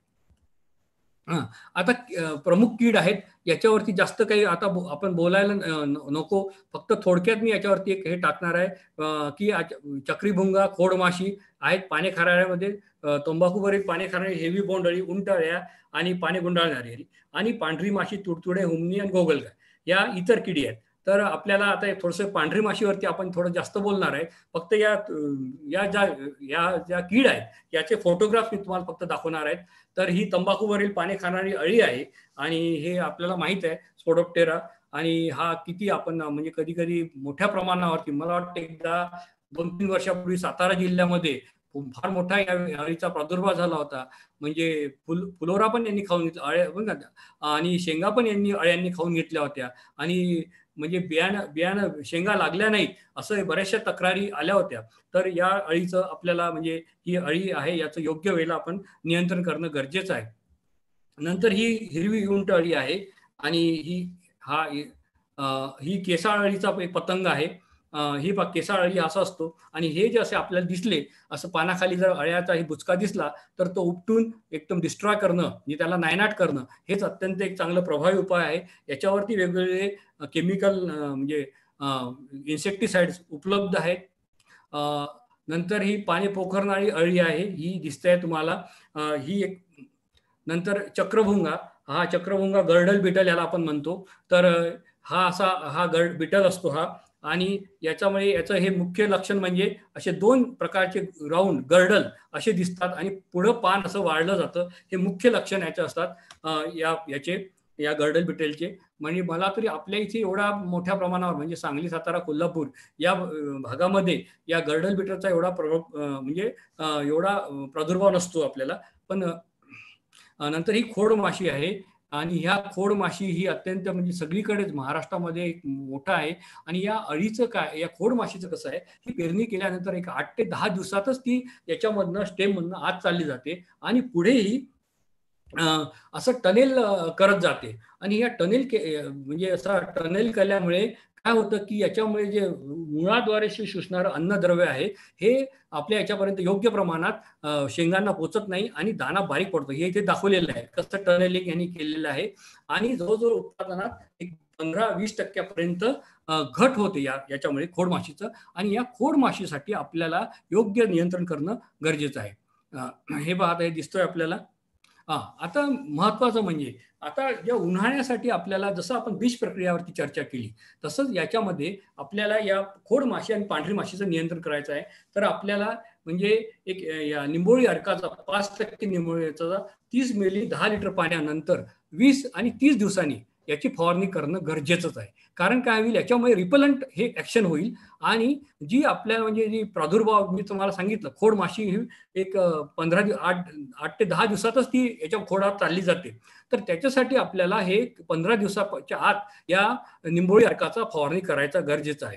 आणि पांढरी माशीला पण हे रिपलंट म्हणून काम करेल. अशा वेळेस अजून तुम्हाला जे हे ट्रॅप येतात आपले पिवळे ट्रॅप, तर हे पण आपण जर लावलेत तर पांढरी माशीचं आपल्याला नियंत्रण करता येईल. आणि जर मोठ्या प्रमाणात जर याचा प्रादुर्भाव जर वाढला पांढऱ्या माशीचा, तर जे आपल्याला थायोमिथॉक्झॉन आणि लॅम्बडा सॅम्परमॅट्रिन हे जे आहे 2.5 मिली 10 लिटर पाण्यात जर याचं फवारणी करून आपल्याला पांढरी माशीचं चांगलं नियंत्रण करता येईल. म्हणजे बुरशीनाशकाची आणि या खोड माशी आणि पांढरी माशीचं नियंत्रण हे थोडंसं आपल्याला हे नियोजनबद्ध या हंगामामध्ये या उन्हाळी बीजोत्पादनाच्या व्यवस्थापनामध्ये लक्ष देऊन करणं गरजेचं आहे. आता हे वेगवेगळे शिफारस केलेले काय काय कीटकनाशक आहेत यात हे दिलेले आहे, त्याचं प्रमाण हे दिलेलं आहे. आणि काय असेल तर आता याच्यावर जास्त आपण याच्यावरती चर्चा करायला नको. आणि ज्या कोणाला लागेल तर ही तुम्ही स्लाइडही शेअर करू शकता. आणि काय असेल तर माझा फोन नंबर आहेच. आणि त्यावेळेस आता वेगवेगळे माध्यम उपलब्ध आहेत, व्हॉट्सअप सारखे. फोटो पाठवला की आपण सांगू शकतो कोणती कीड आहे, काय आहे, त्याचा कोणत्याचा योग्य कीटकनाशकाची आपण शिफारस देऊन कसं आणि काय प्रमाणात फवारणी करायचं हे करू शकतो आपण. नंतर सोयाबीन पिकामध्ये रोग जे आहेत ते करपा नावाचा आहे, चॉर्कल रॉट आहे, तांबेरा, मोझॅक असे अनेक प्रकारचे रोग येतात. आणि की तुम्हाला मी सांगितलं की आपल्या भागामध्ये सोयाबीनवरती तांबेरा हा मुख्य शत्रू आहे. तर याच्यामध्ये आता या जमिनीच्या तापमानामुळे वगैरे किंवा बदलत्या वातावरणामुळे हा चॉर्कल रॉट म्हणजे मूळकूज आणि खोडकूज हा मूळकूज आहे, हा येऊ शकतो. आणि याच्यासाठी मी तुम्हाला सांगितलेलं आहे जी विटावेक्स पॉवरची थायरम आणि कार्बोक्सिनची बीज प्रक्रिया ही करणं अत्यंत गरजेचं आहे. नंतर हा कॉलर रॉट आहे, हा कॉलरवरती असा येतो आणि याच्यावरती तर हा याच्यासाठी यांना योग्य म्हणजे बीज प्रक्रिया करणे हाच एक चांगला प्रकारचा नियोजन याच्यामुळे आहे. नंतर हा पॉड ब्लाइट वगैरे आपल्याला याच्यामध्ये येत नाही, जास्त उन्हाळ्यात काही येणार नाही, आपल्या पावसाळ्यामध्ये येतोय. आणि याच्यासाठी आम्ही शेतकऱ्यांना आता ज्या खरीप हंगामामध्ये आम्ही बऱ्याच शेतकऱ्यांना सांगितलं की तुम्ही शिफारस केलेले जे बुरशीनाशक आहे साधे आपले 22T, म्हणजे आपण जेव्हा डॉक्टरकडे जातो आणि डॉक्टर आपल्याला प्रिस्क्रिप्शन देतो आणि एक अँटी ऍसिडची गोळी देतो, तसं आहे की तुम्ही जेव्हा एखाद्या कीटकनाशकाचं नियंत्रण करता त्यावेळेस तुम्ही जर याच्यामध्ये बुरशीनाशकाचा केला साधं सिंपल आपलं 22T सारखं किंवा डायथेनियम 45 सारखं, तर या बऱ्याच रोगांचं नियंत्रण होऊ शकतो. म्हणजे उदाहरणार्थ काय सांगायचं झाल्यास तुम्हाला की आपल्या अंगावरची जखम दिसते पण अंगातला ताप दिसत नाही, रोग दिसत नाही आणि शेतकरी थोडासा इथे नियोजनामध्ये होतो. मग त्यासाठी आपल्याला की असं ज्या स्वस्त बुरशीनाशक आहे कीटकनाशकाच्या सोबत जर आपण अशी बुरशीनाशकाचा जर स्प्रे घेतला तर आपल्याला या जे काही रोग आहेत आणि याच्यापासून चांगलं नियंत्रण येतं आणि याचा अल्टिमेट रिझल्ट एक उत्पादनावरती होतो. आणि असे अनेक शेतकऱ्यांचे अनुभव त्यांनी आम्हाला सांगितलेले आहेत की बुरशीनाशकाचा जर योग्य वापर योग्य ठिकाणी योग्य वेळेला शिफारसीप्रमाणे जर केला तर आपल्याला उत्पादनामध्ये चांगली वाढ झालेली दिसून आलेली आहे. नंतर हा शेंगेवरील करपा आहे पॉड ब्लाइट, आता हा पण एक बऱ्या प्रमाणावर यायला लागलेला आहे. आणि याचा जे आहे तर याचा जो परिणाम आपल्या उगवण शक्तीवरती होतो आणि त्याच्यासाठी आपल्याला जे शिफारस केलेले हे आहेत बुरशीनाशक हे याला वापरायचे आहेत. म्हणजे तुम्हाला मी सांगितलं की ज्याचं आवरण पातळ असतं, आवरण पातळ बुरशीनाशक होते. जर आपण मॅच्युरिटीला म्हणजे जर एक स्प्रे घेतला आपल्या साध्या याचा थायोफिनेट मिथाईलचा वगैरे जे शिफारस केलेले आहेत तर याचा जर आपण स्प्रे घेतला तर याच्यामुळे बुरशी वाढत नाही आणि बियाण्याची क्वालिटी चांगली राहते आणि शेवटी आपल्याला बियाण्याची उगवणशक्ती टिकवायची आहे. जर उगवणशक्ती जर गेली तर आपलं साधं जनरल बियाणं होईल, ते आम बियाणं होईल. आणि त्याच्यासाठी आपण मॅच्युरिटीला एक बुरशीनाशकाचा स्प्रे घेणं गरजेचं आहे. आणि त्यातल्या त्यात पावसाळी हंगामामध्ये हे अत्यंत गरजेचं आहे. आता उन्हाळी हंगामामध्ये जर आता आपल्याकडे कधी कधी आपला जो सांगली, सातारा, कोल्हापूर आहे, इथे असे मे महिन्यातले पाऊस येतात. तर अशा वेळेस जर पाऊस आला तर आपण म्हणजे बुरशीनाशकाचा स्प्रे घेणं अत्यंत गरजेचं आहे, जर आपल्याला ते बियाणं म्हणून जर करायचं असेल. कारण त्यामुळे काय होईल, बुरशी वाढणार नाही. बुरशी वाढली नाही तर म्हणजे त्यामुळे आपली उगवणशक्ती टिकून राहील. तर हा एक अत्यंत महत्वाचा मुद्दा आहे. आणि आपल्या ज्या कोल्हापूर, सातारा, सांगलीमध्ये ज्या शेतकऱ्यांनी बीजोत्पादनाचा कार्यक्रम घेतलेला आहे, त्या शेतकऱ्यांनी जर पाऊस मॅच्युरिटीच्या वेळेस आला तर योग्य बुरशीनाशकाचा स्प्रे घेऊन आपली उगवणशक्ती टिकवायची आहे. हा एक अत्यंत याच्या मीटिंग मधला एक महत्वाचा मेसेज आहे. कारण मागे मला एक फीडबॅक आला महाबीजकडनं की आम्ही इथे काही बीजोत्पादन कार्यक्रम 2-3 वर्षापूर्वी घेतला होता आणि त्यात तो फेल गेला कोल्हापूर विभागातला. मग आम्ही त्यांना तेच विचारलं की तुम्ही त्यावेळेस हे म्हणजे हा जो मे महिन्यातला पाऊस असतो तो आला होता का? तो म्हणाला आला होता. आणि त्यामुळे त्याची बुरशी वाढली आणि बुरशी वाढल्यामुळे त्याची उगवणशक्ती म्हणजे ते प्लॉट फेल्युअर झाले. तर त्यासाठी आता शिफारस केलेले चांगले बुरशीनाशक आलेले आहेत. आणि याचा आपल्याला म्हणजे जर पावसाचं वातावरण असेल काढणीच्या वेळेस, मॅच्युरिटीच्या वेळेस, तर बुरशीनाशकाचा स्प्रे घेणं अत्यंत गरजेचं आहे. आणि आता हा तांबेरा रोग आहे. आपल्याला हा तांबेरा रोग खरीपामध्येच येतो. आणि त्यातल्या त्यात मला एक सांगायचं असं माझं एक हे आहे की एक आव्हान आहे एक शास्त्रज्ञ म्हणून की आपला जो भाग आहे हा तांबेरा प्रभावित भाग आहे. आणि आपण पहिले असं केलेलं आहे की इथे उन्हाळ्यात अशी एक शिफारस पण आपली विद्यापीठाकडनं झालेली आहे. कारण काय होईल, इनॉक्युलम डेव्हलप होईल. जसं आपण क्वारंटाईन केले आज कोरोनामध्ये क्वारंटाईन केलं होतं का, तर ती साखळी तोडण्यासाठी. तर हे तोडण्यासाठी आपण इथे या भागामध्ये उन्हाळ्यामध्ये सोयाबीन घेऊ नये, नाहीतर त्याची चेन कंटिन्यू होईल आणि पुढल्या खरीप पिकाला याचा त्रास होईल. पण आज काय झालेलं आहे की आपण सोयाबीन पिकामध्ये आपण तांबेरा प्रतिकारक वाण आणलेले आहे. म्हणजे फुले संगम आहे, फुले किमय आहे, नंतर आपली ही फुले अग्रणी आहेत, 228 कमी बळी पडणारी वाहन आहे. तर या वाहनाचं जर या 3 भागामध्ये जर बीजोत्पादन कार्यक्रम घेतला तर हे चांगलं राहणार आहे. म्हणजे एक थोडीशी काळानुसार आपल्याला ही काळजी घेणं, तांत्रिकदृष्ट्या काळजी घेणं आपल्याला गरजेचं आहे. कारण हा एक तांबेरा प्रभावित भाग आहे. इथे तांबेरा हा सोयाबीन पिकाचा मुख्य शत्रू आहे. तर त्या दृष्टीने तांबेरा प्रतिकारक वाहनच या भागामध्ये लागवडीखाली केलेले कधी योग्य राहणार आहे. आता मोझॅक बद्दल झालं तर या थोडं मोझॅक बद्दल जास्त हे करूया आपण की अशी खोपडी सारखे होतात, पानं उंच होतात आणि दिसतात आणि पाणी पिवळट दिसतात. आता थोडक्यात म्हणजे फोटोवरच पाहूया आपण की या फोटोन तुम्हाला लक्षात येईल की असं सूज आलेली होतं, खोपडीसारखे पानं दिसतात आणि हे रस शोषणाऱ्या किडीमुळे होतात. हे आता तुमच्या अनुभवात आणि नंतर असे पानं पिवळे पडतात. आणि हा जो मोझॅक आहे हा पांढऱ्या मुशीमुळे होतो. आणि आम्ही तुम्हाला सांगितलेलं आहे पांढऱ्या माशीसाठी आपल्याला थायोमिथॉक्झॉनची सीड ट्रीटमेंट करणे, नंतर निंबोळी अर्काची स्प्रे करणे रिपेलंट म्हणून, आणि नसेल तर लॅम्ब्डासायथ्रियाथिन आणि याचा एक शिफारस केलेलं जी पांढऱ्या माशीच्या नियंत्रणासाठी आहे, जी मी कीटकनाशक तुम्हाला सांगितलं त्याचं नियंत्रण करणं अति गरजेचं आहे. तर हे म्हणजे आता थोडक्यात म्हणजे मी समअप करतो की आपल्याला मुख्यतः म्हणजे आपण समजून घ्यायचं आहे की सोयाबीन पीक हे मूळ खरीपातलं पीक आहे. आपण हे मुख्यतः बीजोत्पादन म्हणून आपण हे बियाणं घेणार आहे, कारण ही आपल्या राज्याची गरज आहे पुढच्या वर्षी. म्हणून आपल्याला बीजोत्पादन, त्याच्यासाठी वेगवेगळे वाण मी तुम्हाला सांगितले. आणि त्यानंतर की याच्यामध्ये येणारा पिवळा मोझॅक आणि खोडमाशी याचं नियंत्रणासाठी बीज प्रक्रिया तुम्हाला सांगितली, आणि पाण्याचं व्यवस्थापन आणि खोडमाशी आणि पांढऱ्या माशीचं नियंत्रण म्हणजे येलो मोझॅक वायर याचं जर आपण योग्य नियोजन केलं तर आपल्याला जे काही असेल, आणि जर वातावरणाने जर साथ दिली, आपल्याला टेम्परेचर कमी राहिलं त्या फुलोऱ्याच्या वेळेस वगैरे. कारण मला आठवते सांगलीमध्ये गेल्या 18-19 मध्ये उन्हाळ्यामध्ये एका शेतकऱ्यांनी एकरी 15 क्विंटल उन्हाळ्यामध्ये आपलं सोयाबीनचं बीजोत्पादन घेतलं होतं. म्हणजे त्यावेळेस त्याला ते क्लायमेट फेवरेबल मिळालं. तर असं जर असेल तर आपल्याला हा जो आजचा आपला जो विषय आहे उन्हाळी सोयाबीन बीजोत्पादन आणि व्यवस्थापन, तर याचं आपल्याला एक चांगलं उत्पादन आपल्याला घेता येईल सोयाबीन पिकाचं आणि एक चांगलं बियाण्याचा पुरवठा आपल्या राज्याला आपल्या शेतकऱ्यांना करता येईल. आणि आपले जे काही प्रश्न असतील तर आपण आता विचारू शकता. आणि म्हणजे आज हा अत्यंत महत्त्वाचा विषय आज या कृषी विज्ञान केंद्र बोरगाव यांनी निवडला, याबद्दल मी आपले याचे शिर्के सरांचा मी खास आभारी आहे. तसंच म्हणजे आज आपले माननीय जे कळकळी ज्यांच्या मनात एक नेहमी शेतकऱ्याबद्दल कळकळ असते असे आदरणीय डॉक्टर गडाख सर यांनी पण एक हा विषय घेतला.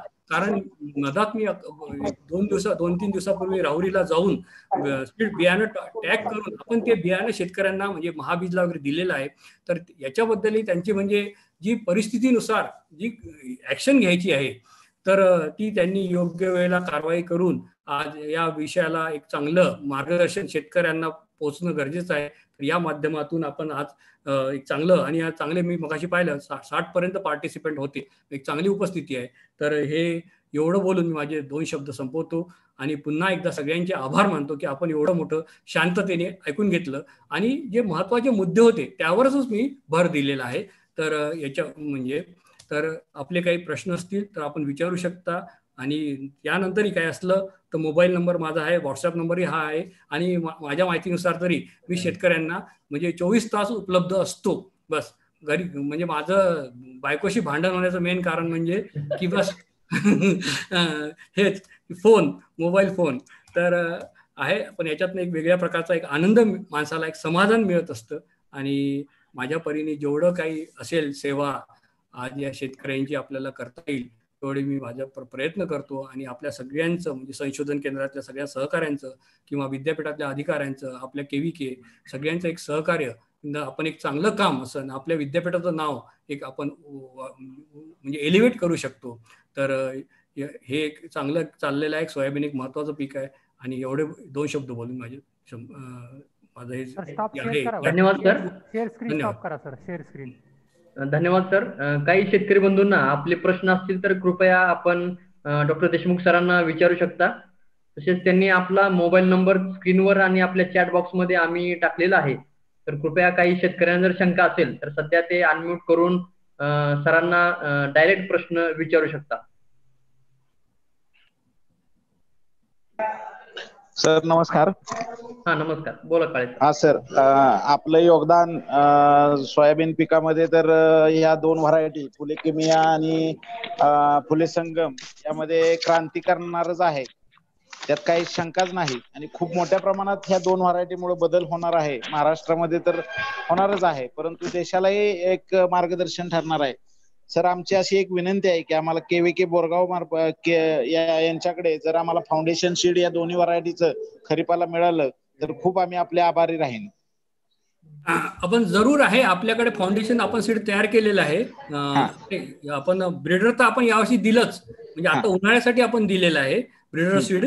आणि खरीपामध्ये आपल्याला फाउंडेशन सीड आपल्याला उपलब्ध होईल आणि 2 व्हेरायटीचं सीड प्रोडक्शन प्रोग्राम मोठ्या प्रमाणावर आपण घेतलेला आहे. आणि माझी एक अशी विनंती राहील की जर आता ब्रीडर सीड मिळत असेल तर घ्यावं आणि थोडंसं आपण प्रयत्न करूया की ज्या नवीन आता फुले किमयासारखी जर व्हेरायटी आहे ही आता नक्कीच प्रसारित झालेली आहे, तर याला आपण एक प्रयत्न करायला काही हरकत नाही. याला FT जी आहे, फील्ड टेस्ट जी लागते ती एक्झाम व्हावी, कारण याची क्वालिटी जी आहे. तर मला वाटतं तुम्ही जर लवकरात लवकर ब्रीडर सीड राहुरीतनं आणलं आणि त्याचं ब्रीडर टू फाउंडेशन करायचा प्रयत्न आपण करूया. म्हणजे त्याला काही म्हणजे उस्मानाबादमध्ये वगैरे असा प्रयत्न चालला आहे की फुले किमयाला FT ही एक्झाम करावी. आणि मला वाटते त्या संचालक बीज प्रमाणीकरण यंत्रणेने यांना पत्र पण तसं दिलेलं आहे. धन्यवाद सर. धन्यवाद पटेल सर. पुढील प्रश्न आहे विकास बुरगुटे या शेतकऱ्यांचा. अतिवृष्टीचा काही परिणाम होऊ शकतो का बियाणांवर यावर्षी? त्या संदर्भात सर तुम्ही थोडंसं त्यांना मार्गदर्शन करावं. हा, तर मी तुम्हाला सांगितलंय की सोयाबीन म्हणजे त्याला निसर्गाने एक शापच दिलेला आहे की त्याचा अंकुर हा बाहेर असतो आणि ज्याचं आवरण आहे हे पातळ असतं. आणि त्या मॅच्युरिटीच्या वेळेस जर पाऊस जास्त झाला, आर्द्रता वाढली आणि त्यात बुरशीजन्य रोग आले तर याची उगवणशक्ती याच्यावरती परिणाम होऊ शकतो. त्यासाठी आपण सांगितलेलं आहे की जे शिफारस केलेले बुरशीनाशक आहेत ते मॅच्युरिटीच्या वेळेस आपण फवारणी केलं तर याची उगवणशक्ती टिकू शकते. धन्यवाद सर. पुढील प्रश्न आहे दिलीप फुके, तांबई तालुका, मंगरुळपीर, जिल्हा वाशिम येथून.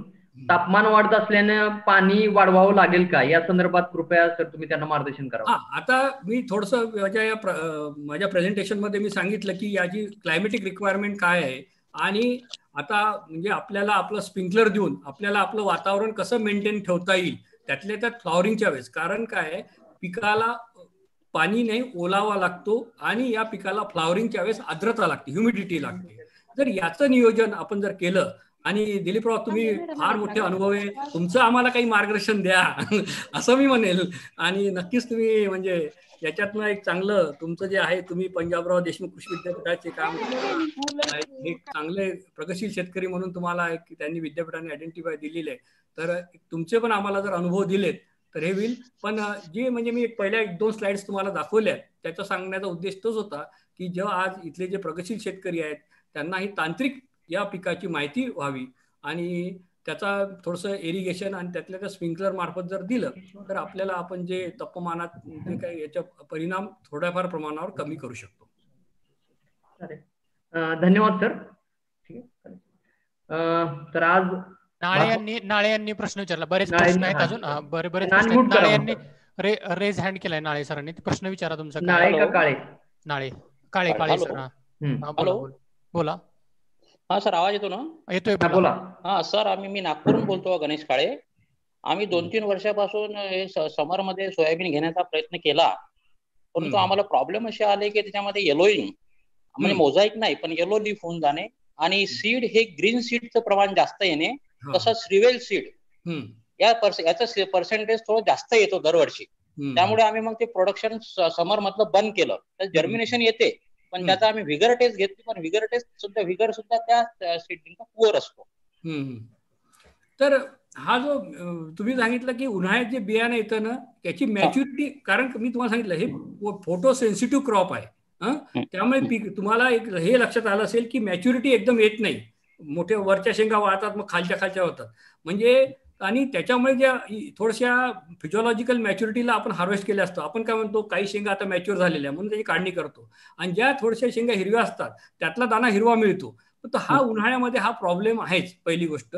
आणि तुम्ही म्हणता जे की येलो मोझॅक नाही, तर तो मला वाटतं की हा येलो मोझॅकच असणार आहे. आणि त्याच्यासाठी आपण जर जी मी शिफारस केलेली आणि आपण बुरशीनाशक सांगितले याचं जर नियंत्रण केलं आपण, तर तो प्रमाण थोड्याफार प्रमाणावरती याचं प्रमाण कमी होईल. आणि मुख्यतः आपण हा का कार्यक्रम घेतोय की पुढच्या वेळेस आपल्याला खरीपामध्ये बियाण्याचा तुटवडा पडणार आहे, म्हणून हा कार्यक्रम आपण घेणार आहे. तसं हे पीक खरीपातलंच पीक आहे. Okay sir, thank you. धन्यवाद सर. प्रश्न आहे फेसबुक वरून, जगताप दयानंद प्रश्न विचारतायत, खडकाळ जमिनीवर सोयाबीन चांगलं येऊ शकतं का? नाही, त्याला व्यवस्थित पाहिजे. त्याच्या पुढचा प्रश्न आहे उमेश भोसले प्रश्न विचारतात, जालना जिल्ह्यामध्ये उन्हाळी सोयाबीन लागवड करता येईल काय, आणि वाण कोणता वापरावा? आता आपल्या जालना, आपण कुठून बोलताय, आपण कोणतं गाव आपलं काही माहित आहे? जालना सांगताय, तिथं युट्यूब वरून प्रश्न आला. तिथले एसईओ आहेत शेंडे साहेब, आणि त्यांनी फुले संगमचा चांगला अनुभव, त्यांना तिथे चांगलं उत्पादन मिळालेलं आहे. आणि शेंडे साहेब हे फुले संगमचं बीजोत्पादन कार्यक्रम आज जालना जिल्ह्यात राबवत आहेत. तर त्यांनी त्यांच्याशी संपर्क करावा, म्हणजे त्यांच्याकडनं पण बियाणं मिळेल. आणि मी तुम्हाला सांगितलं की हा जो कार्यक्रम चाललाय आपल्याला, हा बियाणं वाढवायसाठी 1 किलो बियाणं, तर बियाणं वाढवण्यासाठी हा कार्यक्रम आपला आहे. धन्यवाद सर. भूषण पाटील पुढचा प्रश्न विचारतायत बीड वरून. ते म्हणतात की बीड जिल्ह्यासाठी कोणते वाण प्रसारित आहेत किंवा कोणते वाण वापरावेत? आता फुले संगम हे आपलं आहे, वाण शिफारस आहेत. नंतर मराठवाडा कृषी विद्यापीठाचे एमईओस 158, नंतर 162, नंतर एमईओस 171, आपले JS 335 9305 हे वाण आहेत. आणि आता मला वाटते महाबीजनी उस्मानाबादमध्ये आपल्या गोजमुडे साहेब आहेत, याच्यामध्ये बीज प्रमाणीकरण यंत्रणेचे, त्यांनी किमयाचा एक मला वाटते 30-40 एकर की हेक्टरवरती एक चांगला प्रोग्राम आता या उन्हाळ्यामध्ये ते घेत आहेत. आणि त्या तिथल्या लोकांना फुले संगम आणि फुले किमयाचे पण रिझल्ट आणि फुले कल्याणीचे पण रिझल्ट चांगले आलेले आहेत. तर अनेक असे वाण उपलब्ध आहेत, आणि जे काही वाण उपलब्ध असतील त्यातनं तुम्ही माझ्याशी, म्हणजे तुम्हाला जे बियाणं तिथे उपलब्ध असेल त्याच्याशी उपलब्ध वाणाच्याबद्दल तुम्ही जे तुम्हाला उपलब्ध होईल, म्हणजे 2-3 वाण त्याबद्दल तुम्ही माझ्याशी चर्चा करू शकता की कोणतं वाण आपल्याला योग्य राहील. सर मी बोलू? नमस्कार. बोला बोला बोला. हा सर, मी निशिकांत पाटील पाचोऱ्यावरून बोलतोय, जळगाव जिल्हा. फुले संगम किंवा फुले किमया जर समजा उपलब्ध नाही झाली तर विद्यापीठात ती उपलब्ध होऊ शकते का? हो हो हो, आहे, विद्यापीठाकडे आहे. आणि संपर्क कोणाला करायचा सर? एखादी नंबर मिळेल का? हा, आम्ही देऊ की आम्ही प्रमुख शास्त्रज्ञ बियाणे विभाग, किंवा असं कराल तुम्ही सरळ KVK धुळे आहेत की नाही, आपलं धुळे तुम्हाला जवळ आहे तिथून. हो, धुळे जवळ आहे. हा, कृषी विज्ञान केंद्र धुळे यांच्याशी आणि त्यांनी किमयाचा सीड प्रोडक्शन प्लॉट तिथे घेतला होता खरीपामध्ये. त्याकडनं तुम्हाला सगळं मिळेल, बियाण्याची उपलब्धता होईल. हा हा, नमूद करावं वाटतंय. मुमराबाद फार्मला आपलं KVK आहे, कृषी विज्ञान केंद्र जळगाव पण आहे सर आपलं. ममुराबाद जळगाव इथं सुद्धा संपर्क करू शकतात. ओके ओके, धन्यवाद सर. उमेश भोसले युट्यूब वरून प्रश्न विचारत आहेत, पीक फुलोऱ्यात असताना पाणी देण्यासाठी तुषार सिंचनाचा वापर करता येईल का? काय हरकत नाही, उलट आर्द्रता चांगली डेव्हलप होईल आणि या पिकाला आर्द्रताच लागते फ्लॉवरिंगच्या वेळेस. फेसबुक वरून विशाल कळसे प्रश्न विचारत आहेत, लातूरला हे बियाणं कुठे भेटेल? म्हणजे लातूरला बऱ्याच ठिकाणी महाबीजकडे तो बियाणं उपलब्ध आहेच, नंतर बऱ्याचशा फार्मर प्रोड्युसिंग कंपनीकडे पण हे बियाणं आहे. उस्मानाबादला आहे, लातूरला आहे, संगम आहे, किमय आहे, दोन्ही प्रकारचे बियाणं तिथे. आणि फुले कल्याणी तर फार मोठ्या प्रमाणावरती लातूर जिल्ह्यामध्ये चांगली टीना ऑइल मिल वगैरे ह्या प्राधान्य देतात. तर बरेच ठिकाणी म्हणजे मराठवाड्यामध्ये या वाणांचा चांगला प्रसार वेगवेगळ्या माध्यमातून झालेला आहे. बऱ्याच शेतकऱ्यांना या PPT हवे याबद्दल प्रश्न विचारतात, तर ती PPT आम्ही गुगल ड्राईव्हची लिंक आहे ना फेसबुक आणि युट्यूबच्या व्हिडिओच्या कमेंटमध्ये टाकू, ते तुम्ही तिथून घेऊन डाउनलोड करू शकता. पुढील प्रश्न आहे, अनिल भोसले विचारतायत, उन्हाळ्यासाठी सोयाबीनच्या व्हरायटी सांगा. साताऱ्यावरून विचारतायत, साताऱ्यासाठी. नाही, आता तुम्हाला एक सांगतो, मी पहिलेच माझ्या भाषणामध्ये सांगितलं की सोयाबीन पीक हे उन्हाळी पीक नव्हे, हे खरीपातलं पीक आहे. हा, तर पण आपल्याला आज बियाण्याचं मल्टिप्लिकेशन करायला आपण उन्हाळ्यात हे घेतो आहे. आणि त्यातल्या त्यात आपल्या सातारा जिल्ह्यामध्ये आणि सांगली सातारा जिल्ह्यामध्ये उन्हाळ्याचं उत्पादन is in comparison with Vidarbha मराठवाड्यापेक्षा चांगलं येतं, कारण आपल्याकडे तापमान कमी असतं, आर्द्रता चांगली असते. तर आपलं फुले संगम किंवा फुले किमया वाणाची निवड करावी आणि KVK बोरगाव आपल्याला बियाण्याचं उपलब्ध करून देईल. ठीक आहे, धन्यवाद सर. बिभीषण सर, प्रश्न झालेत, तुमच्याकडे सूत्र देतोय. चालेल, धन्यवाद सर.